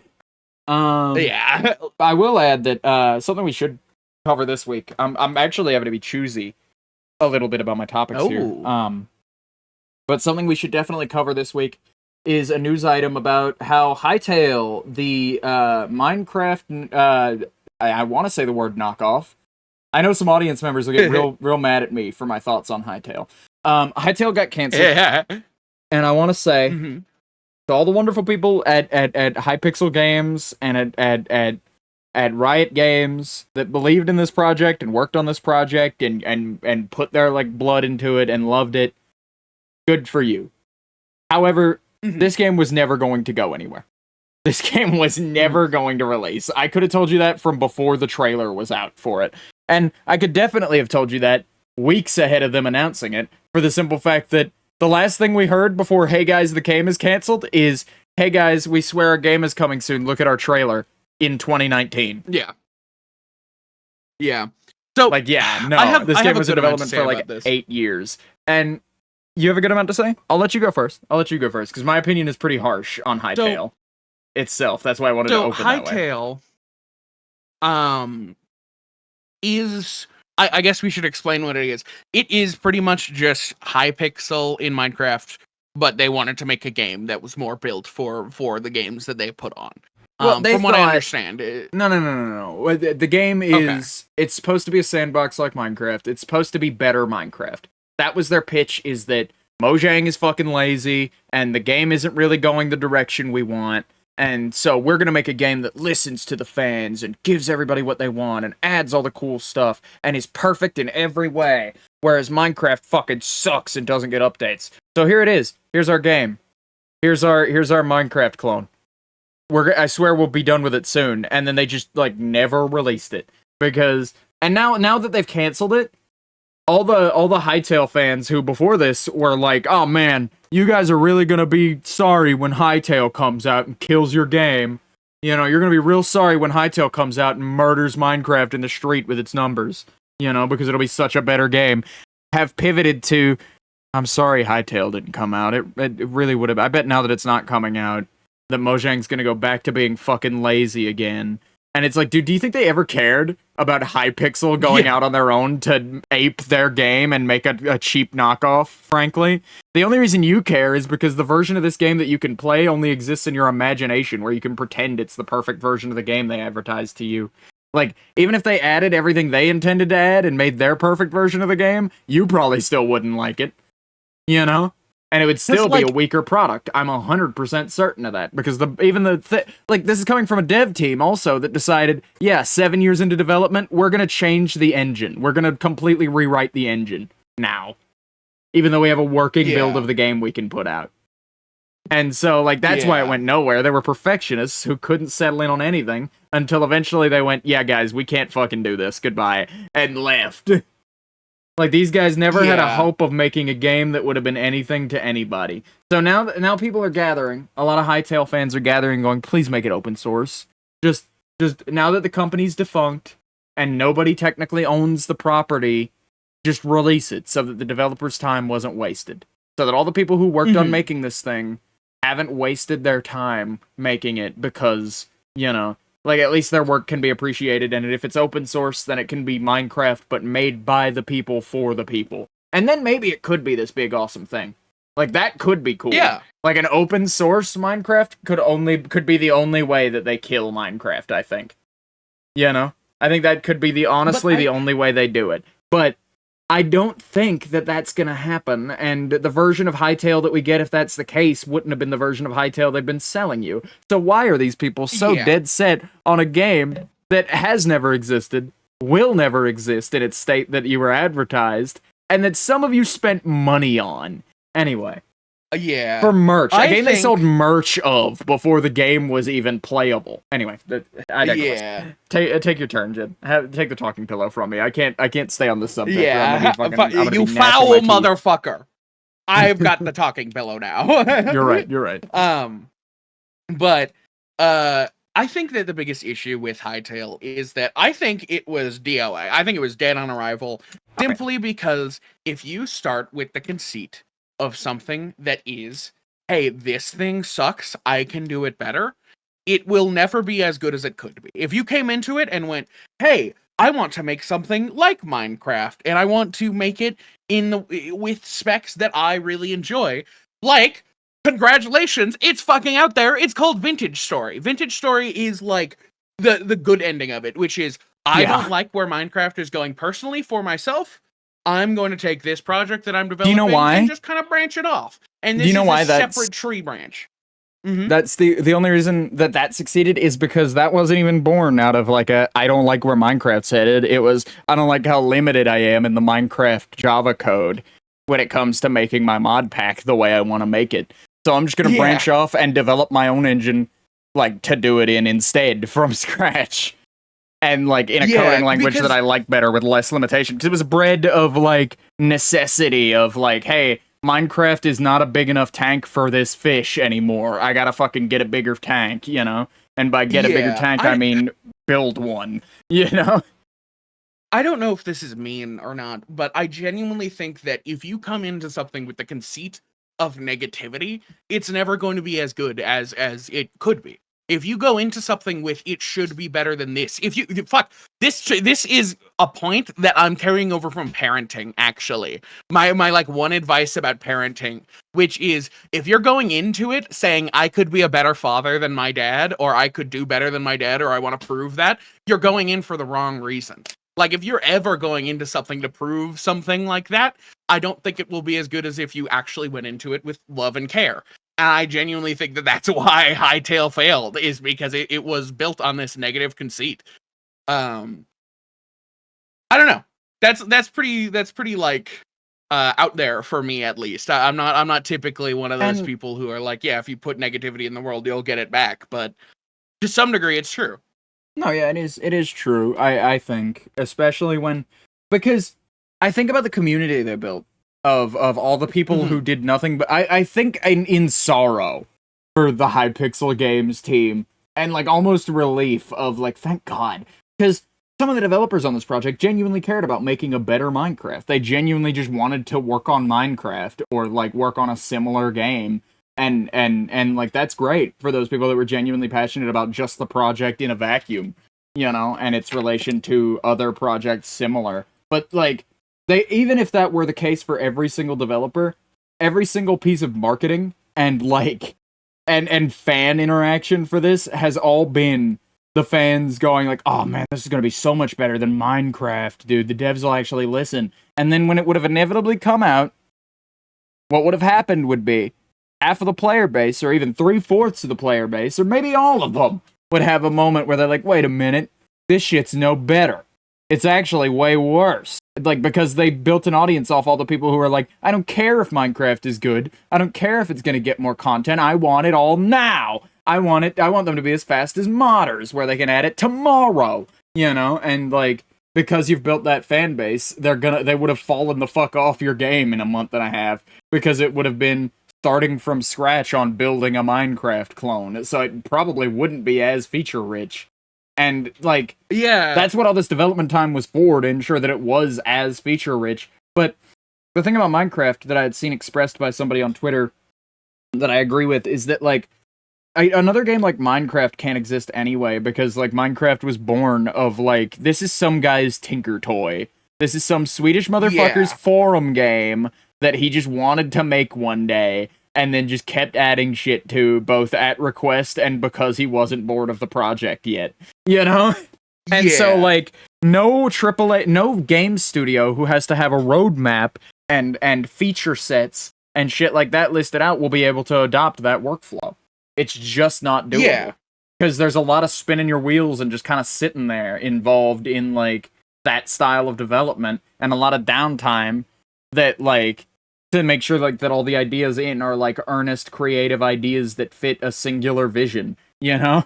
And a lot of player input, too. Like, And a lot of player input, which can't be given during closed development. You know? Yeah. That, too. And, like, that is one of the issues with Minecraft to some degree, is that they care, like, a lot about player input, and that's how we got the mob vote system, which was pretty much unanimously, like, agreed was a bad idea. Yeah. But, like, but they've been successful at other player outreach. They've got a whole forum for, like, they've got a whole section of the Minecraft website for bug reports and feature requests. And they even have a big list of here's all the shit we'll never add, here's all the shit we'll always add, you know? And then they have the stuff that we already plan on adding, so stop asking, you know? So it's checked regularly, and they have, like, top voted things. Not that they make it in all the time, necessarily, but, like... No, of course not. They're at least heard out in some way, and there's a lot of community outreach involved. And you just can't do that behind closed doors. I feel bad about Hightail. I feel salty about it. This is why a lot of my coverage of this has been so negative, because you might be wondering, Vox, why are you so steamed about this? Why are you so, like, up and at 'em about, like, fuck Hightail and fuck Hypixel Games? It's because, like, maybe not fuck Hypixel Games, because I don't want to put that on anybody that worked there particularly, you know? But, like, my point is, I saw this thing when they announced they were making it, and went, oh, there's no fucking way that ever comes out. And have been preaching that exact same thing for 7 fucking years, even as a trailer came out, and then in the fucking dead silence afterward, and, like, all of that. For the last 7 years, I've been saying nothing other than, no, I'm not hype about Hightail because it's not coming out. There's no point in getting hype about it. And then being hit with the, yeah, well, you'll see when it comes out, you'll see, from people who like Hightail. And now that I've been proven right, they're still going, you'll see, Hightail would have been so much better. It never came out because it was too good to live, you know? Yeah. And that's what's pissing me off, is a bunch of people who are like, you know you're wrong, right? You know you're just, like, factually incorrect. And I think that's the thing as well. And like we were saying, they built a community on people who are unhappy with something. And building a community of people who are unhappy and like looking for change is good in a political landscape. In, like, something that is a creative work is like, dude, I don't know what to tell you. If you're unhappy and you want something better to be made, then either go make it and figure it out yourself, or shut the fuck up and don't accept the fact that, hey, you don't like this piece of artwork, because that's completely fine. Like, listen, man, I'm not a big fan of the, like, banana taped to the wall in the Louvre or whatever the fuck. Like, yeah, that's not for me. And it's not for me. And then I move on. I don't need to make that my whole personality. And a lot of the people, at least, like, somebody who's willing to say, yes, I'm going to commit to making this game that will be better because they suck at making this, is just like, it's a recipe for failure. I don't know. Maybe I'm much more of an optimist than I used to be. but it feels bad to come into any project with negativity. And so, like, I don't feel terrible for the Hypixel or the high devs, you know? But yeah, I don't know that I feel good for the people, or feel bad for the people at Hightail Games. I feel bad for the people who got hired on to do a job, who got laid off without that work ever making it to the light of day, and I want to be clear about that. But anybody in management who, like, led this project, I don't feel bad for, man. And it's, like, it's a shame, because lots of people were looking forward to this, and, like, if it came out and was genuinely better than Minecraft, I was ready to eat crow on that. I was totally ready to sit and play some fucking Hightail, you know? I just didn't see it coming out or being any good when it came out. And if it does ever become an open source thing, hell, maybe my opinion on it can be changed if I could see what they actually had done and get my hands on it. These things are really hard to assess without that in mind. So, you know, I mean, but what can you do? I think that's the other thing. That's just the state of things as it is. I think that the reason that they failed was likely just because they got to the point where they realized that they can't make a project that would ever satisfy their player base. And they decided just to not do it. Instead, they realized what we've been saying what we've been saying for this segment, which is that, like, their people are never going to be happy with what they do because that's what it was built on, was unrest, and they gave up. So yeah, nonetheless, that was my 2 cents about something that I've never really talked about. Was it a funding issue? Okay, never mind. It was a funding issue. But beside the point, here's another Minecraft-related project that did come out, or that didn't come out, that we did get our hands on. Rex Kwon Do. Is that a name that means anything to you? No. So, I've heard the term Rex Kwon Do thrown around once or twice. I need to be very clear about, like, this is a thing I heard about, but I only really heard about it in passing as, like, because it's like, oh, will we ever get a, like, at like, listening to, like, panels of just, like, interviews with people from Mojang or people from the Lego group of, like, will we ever get a Lego Minecraft video game of any kind? Will we get any kind of sort of video game collaboration for that? And then, like, hearing, like, no, that's been in talks, maybe someday, but not right now. And then quietly hearing, yeah, but, like, we worked on this thing called Rex Kwon Do. It was pretty cool, but, like, it's a shame that never came out. It was like the Rex Kwon Do was like the it was like the more obscure what is it, F-Stop? The mechanic from Portal 2 that just never came to light, and we're still not quite sure what it was exactly. Like, it's like that, where it's like you just hear the term F-Stop around, but nobody at the company really wants to be more descriptive than that. For the sake of holding on to an idea. So Rex Kwon Do was like the code name for this thing. And last night, a prolific, now at least, prolific Lost Media finder went out and on Twitter and was like, hey, here's something that we found in our Discord. It's Rex Kwon Do. It's some kind of Lego Minecraft thing. Check it out. And then, like, I got that from a quote retweet where somebody was like, holy shit, is this that thing that, like, my friend alerted me to recently? Take a look, please. And I had heard about this, again, like, I'd heard Rex Kwon Do before, and then, next thing I know, I have it on my computer last night. I did this while you were taking a bathroom break. You were gone for, like, 30 fucking minutes taking a bathroom break last night, so I did that in the meantime. And I loaded up, and it genuinely, I'd shit you not, functional demo that looks just like beta, like classic Minecraft. It looks like classic Minecraft with, like, the hotbar of shit on the bottom and then just kind of a flat grass world to build shit on. And it has a functional multiplayer element that I would love to check out to see if there are player models in it. But, like, beyond being able to select from, like, 5 types of Lego bricks in, like, 6 colors and build in, like, a creative mode setting with them, there's really not much else to it. But it looked really cool, and it was like an insane piece of history to get my hands on as, like, here's a prototype from 2012. This is probably this build is dated September 25th, 2012, and they Notch put out a post about how this was definitely never happening, and it's being canned a day later. So this is probably the last build ever of it, so this is the most up-to-date it gets. You know, just, like, being able to go, like, dust something like that off on my own machine and go, alright, well, let's take a look. You know? Little artifacts like that are always fun, especially when they're, like, interactive pieces. You know? Yeah, absolutely. Especially like little demos like that. I'm glad that we're getting to the point. Don't get me wrong. I think that decompiling people's games without their consent is, it's to some degree, I don't agree with it. But also, I think that projects should come out. I think that more Really, you developers should be disagree less with decomps?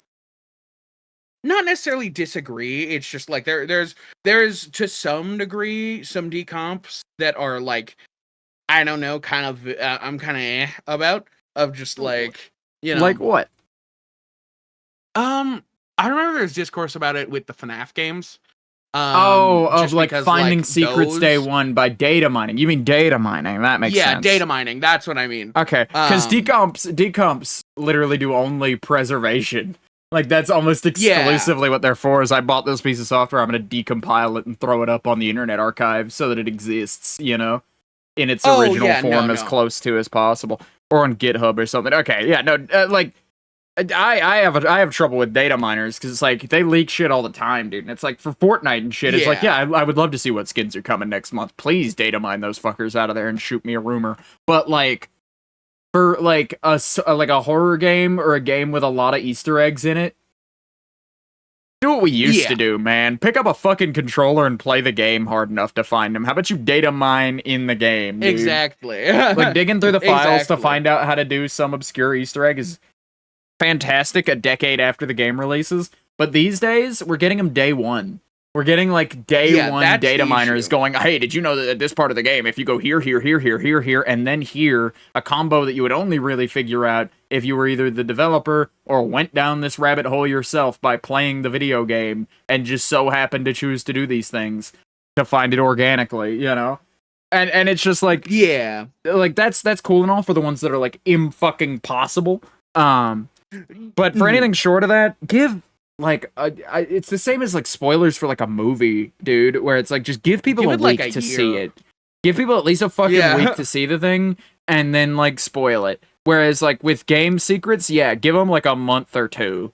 Give people enough time that like there's nobody that can go, oh, fuck, I was going to try and experience that, dude. When it's like, dude, you owned the game for 3 months. Come on. It's been out for 3 months. If you could fucking you've been sitting on it that long.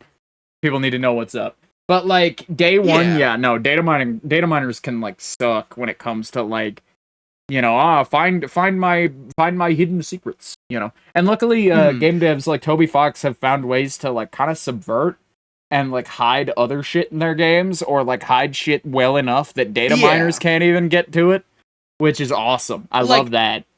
I think it is really cool that instead of the gaming industry going, oh, fuck, data miners are ruining my shit, they've instead gone, okay, I'm going to give something for the data miners. And then, like, that's how you get shit like, this isn't really data mining. This is just in general.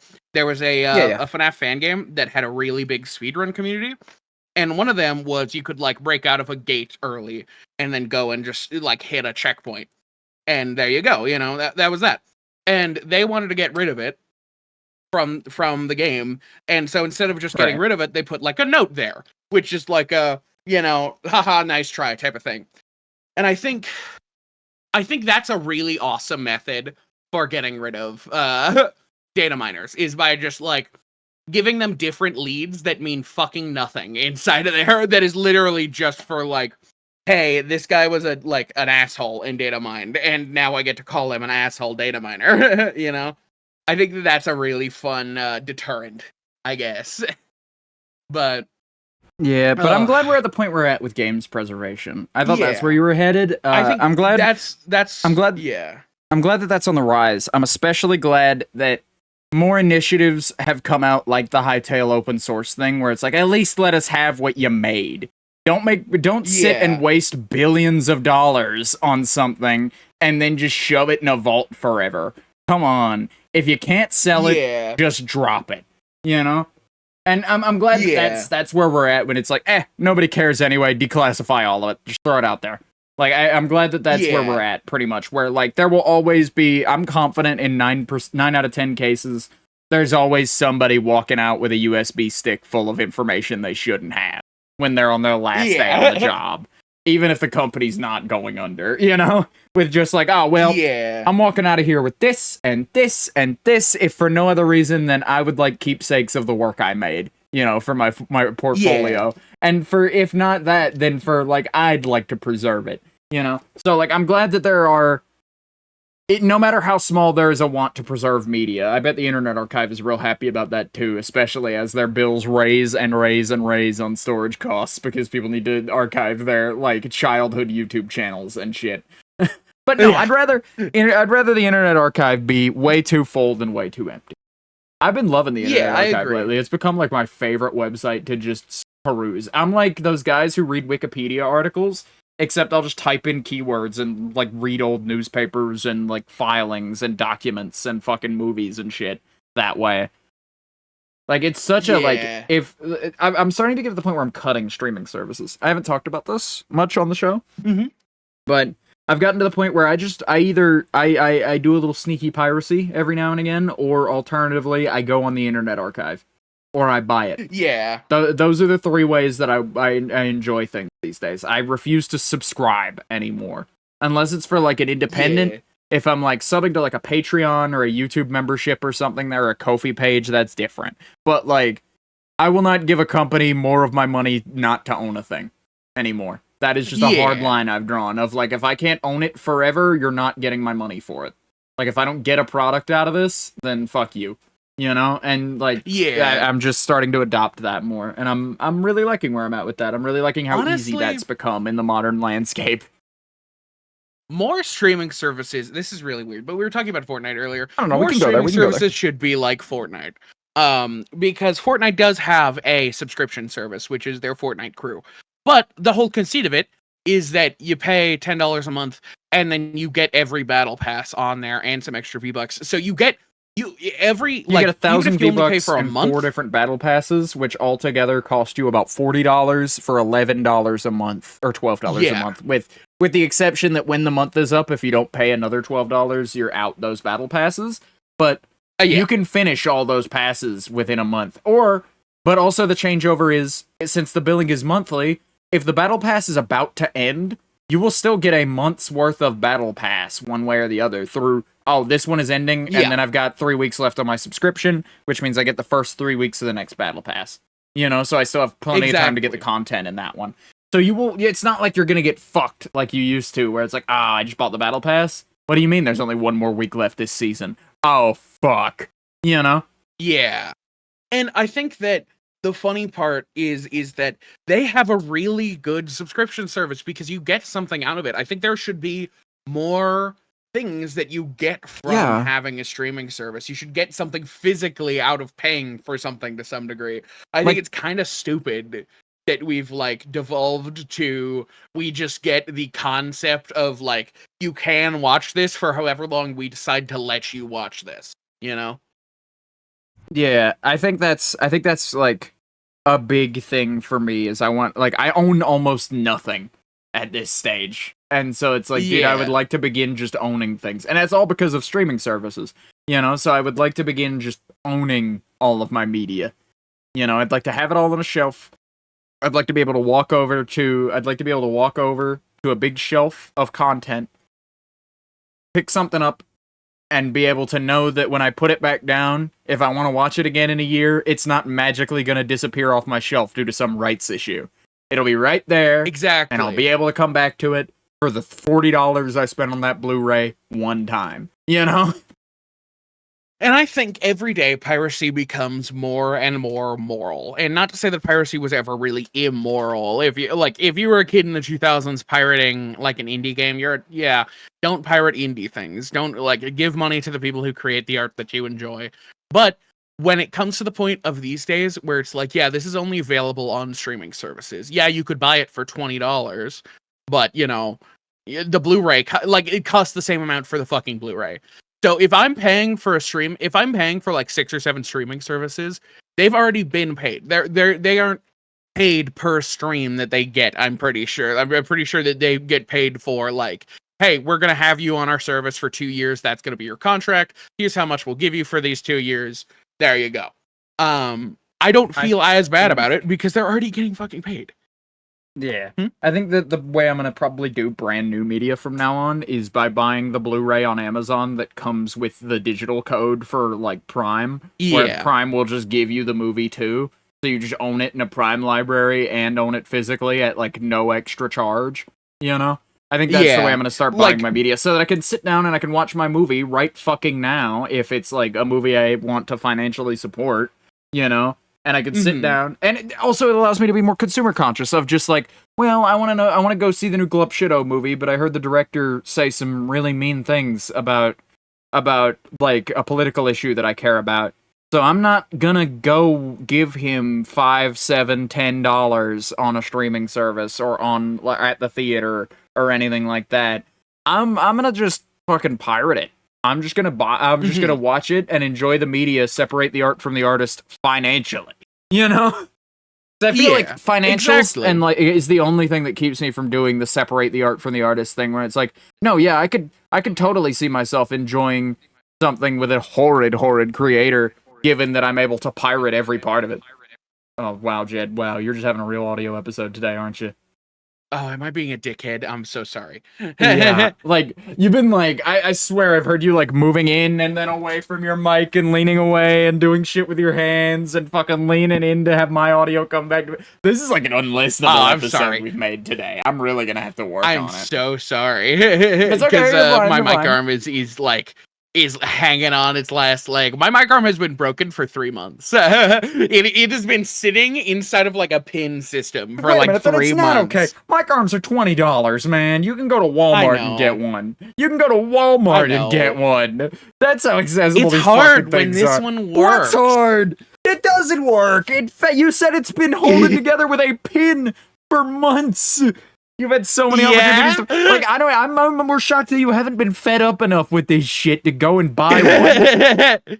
yeah. It's because, dude, I don't know if I ever told you about this. I have such a history with fucking mic arms for some reason. I think I touch my mic too much. I think I move it around because I like to like reposition. I'm such a dickhead when it comes to that. When you have an arm, you're supposed to position the arm in a spot that is good all round and leave it. You can make adjustments. You just can't constantly be hand on the mic arm doing shit with it, though. Oh, yeah. And, like, that's kind of why I like this one, is because, like, the pin system that I'm talking about does allow it to, like, kind of freely get moved without any issues, and it still has, like, a stable place. It only has, like, one point of adjustment. So that's really nice, but like, I'm a dickhead when it comes to mic arm etiquette. But yeah, that will get fixed over. I'll order one over the next week. Hopefully, it will be fixed by the time that we come for the next episode. But nonetheless, what were we talking about again? Oh goodness, we were talking about film, I think, right? Were we talking about movies? Oh, no, we were talking about piracy. Jay. Piracy, yes. Yeah, piracy specifically involving films was where we were at. But, yeah. Yeah. I think that owning media, my family at least, has always fallen under the, like, once Amazon Prime became a thing, we gave up cable, like, immediately. And Amazon Prime became our main, like, video library. So we have, like, almost every movie that's like, yes, that is a really good one that I definitely will come back to, we own on Prime. And I think that more people should be, like, okay with doing that. Because for me personally, I don't like physical copies of things. They just get lost too easy. But if you can physically own something through something like Prime, I think that more people should be more willing to do that, even if it is more upfront.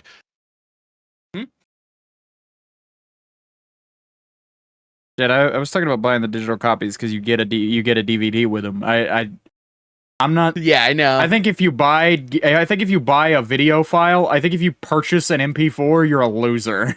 I think you're a fucking sucker. You think so? I think so. Yeah.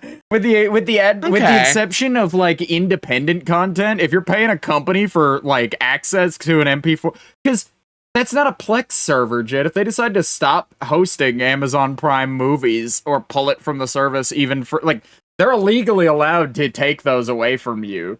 anytime. You technically did pay for temporary access.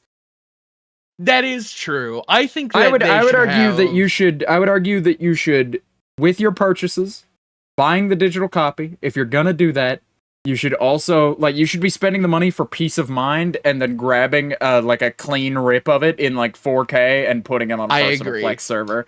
That's how you should do that, for the safety of your own purchase. Yeah. And, I think that's how it Plex should server work. sounds like such a fun project. I still want to do that for Yeah. the house. I haven't quite the parts to make that happen yet. I haven't quite the shit to do that. We were talking about this, I think, either earlier in the show or on the pre-show, about how everybody in the 2000s to very early 2010s had a big black folder that just contained a bunch of fucking DVDs. CDs and DVDs, yeah. Modern? I think we should have a regular. It should be normal for people to have a big fucking hard drive that they just plug in, and there you go. That's my movie collection. I think that should be way more normalized, and I think that more smart TVs should be able to just go USB. All right, cool. Because there are a lot of TVs who won't do that. The dream for me personally, is definitely having what I would like to call an apocalypse server. This is the only doomsday prepper shit I've ever thought to do. Where, I would like a big server rack of a bunch of shit running in RAID, of terabytes of... I'd like a petabyte total, is what I would like. I would like a shit load. I would like petabytes plural, if I could. And then I want to download the Internet Archive, and Wikipedia, and a couple of other things. Wikipedia, the Internet Archive, my personal movie and game collection libraries, and then that will be what I have on that. And then that will just carry me through time. For the rest of time. Actually, Wikipedia goes down someday, I still have my backup of it. Fucking this goes out of the way one day, I got it. Don't worry. Steam shuts down, those thousands of games I bought, clean copies, ripped, I'm fine. You know? Mm-hmm. Actually, one of the things that I really would like to do, and I thought about this on a road trip, is I would like to sit down one day and get one of those pocket-sized journals, and I would like to fill every page with the most, insane fucking knowledge I could. I want to, here's how you turn old gasoline into functional gasoline again. Here's how you make clean water from this, and just, write it down and just have a book of just a scrapbook for a bunch of fucking insane knowledge that I keep in my truck. I don't think I'd ever need. That's the thing is I don't think I'd ever need that. I don't ever see Wikipedia going down. I don't ever see the internet going down as a whole. But having backups ensures that in the event that anything like that were to happen, I got a copy. I got mine. I'm fine. I got mine and I'm good. And that at least also guarantees me that, because I'm sure somebody else has Wikipedia backed up. Hell, I'm sure Wikipedia has Wikipedia backed up 5 or 6 times over. Oh, yeah. But, that ensures my access to it ad nauseum at convenience in whatever, UI I choose. Firefox being a shithead to me, I don't know. Pull it up in an FTP window. Just FTP into that and pull it up in, as an HTML document. You know?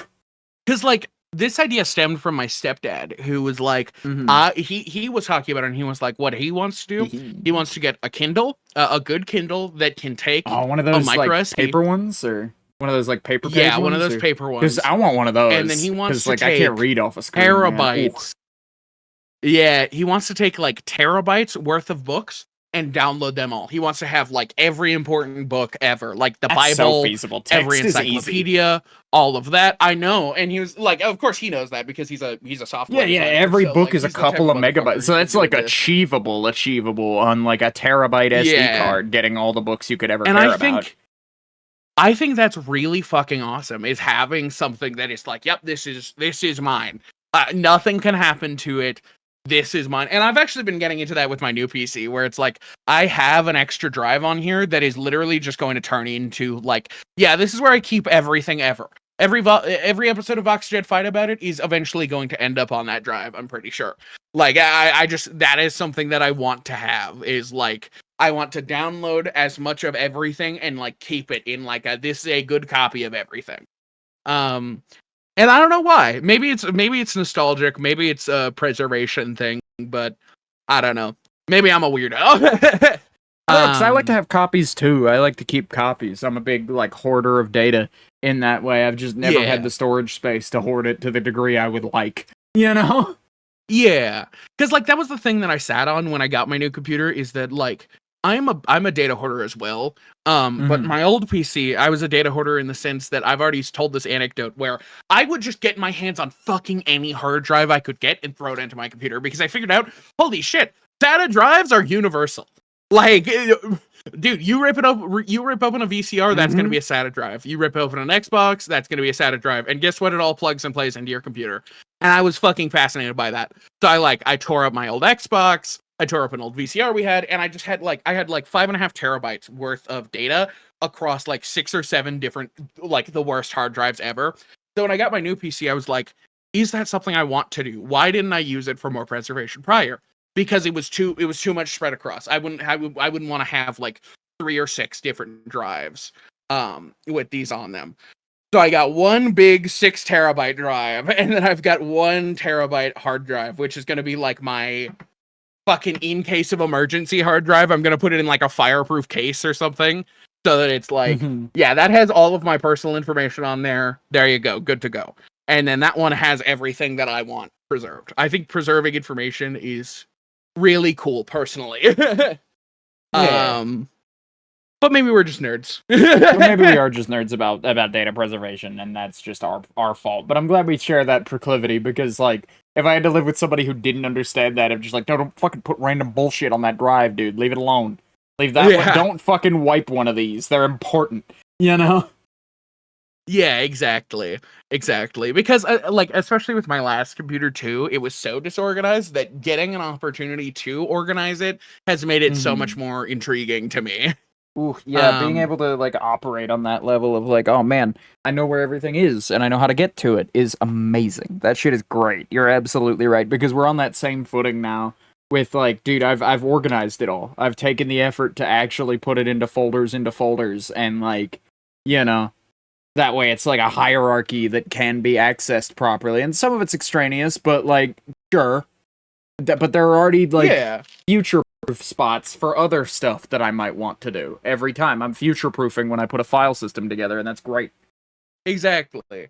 Yeah. That's been something really fun that both of us have been able to get into, is like, what do we want to keep and how much of it do we want to keep of it and where?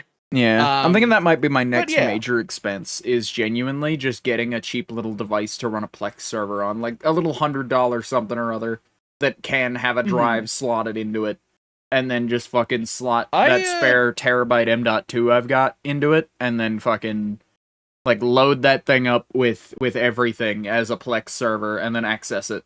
That's what I'm thinking. Yeah. I actually saw one on Amazon for not that expensive that had like a couple different slots. I would want one that had more hard drive slots than I did anything else. Oh yeah, I'm gonna get one of those like Dell server machines is what I'm gonna do. The ones with like 50 fucking like drive slots and shit. Yeah, I want to get one of those. Like I'm going to go to like I say cheap because I'm gonna go to like, I'm hopefully gonna go find a fucking an electronics liquidation place and like go like, oh, here's a server. Here you go. There's like a server for like a decade ago. It can run Plex and can play video.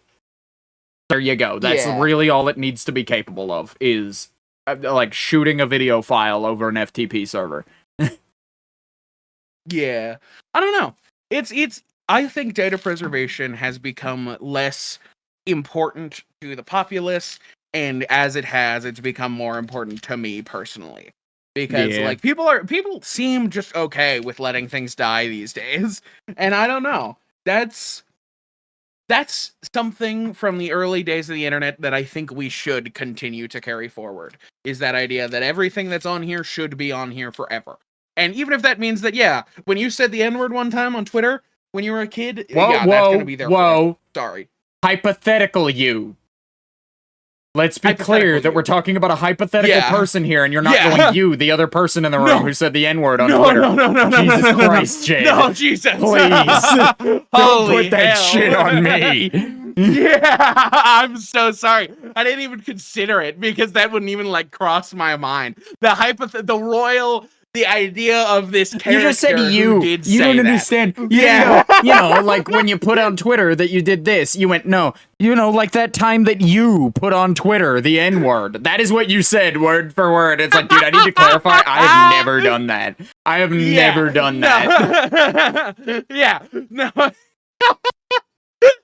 Sorry. Holy hell. Jesus Christ, man. You're gonna give me a fire. This is not funny. You just nearly gave me a fucking heart attack. Go on. What's your point? I know. No, just like, yeah, even if that means that is archived, yes, that should stay archived forever. Is my personal stance on internet media. But yeah, nonetheless. The internet should be forever as it is, for better or worse, because it's more for better than it is for worse, you know? And if we were better, there would be no worse when it comes to that. Exactly. So be better to each other, preserve your data, and yeah, prepare for the apocalypse. Those are my 3 theses for the end of this video, or the end of this end of this episode. Oh, you wanna I think the end of the last episode. What was I think the end of the last episode. We were kind of sitting on like, is World War III gonna happen? It's looking like no. So there's your update. Thank you for sitting to the end of the episode. There's your war update. Oh yeah, that's what you all come here for. Sorry to make you wait so long. Yeah, but nonetheless, be kind to each other. And if you want to watch more of the episodes, you can on the Fight About It YouTube or Spotify every Sunday at 3 p.m. One of these days I'll get an outro right.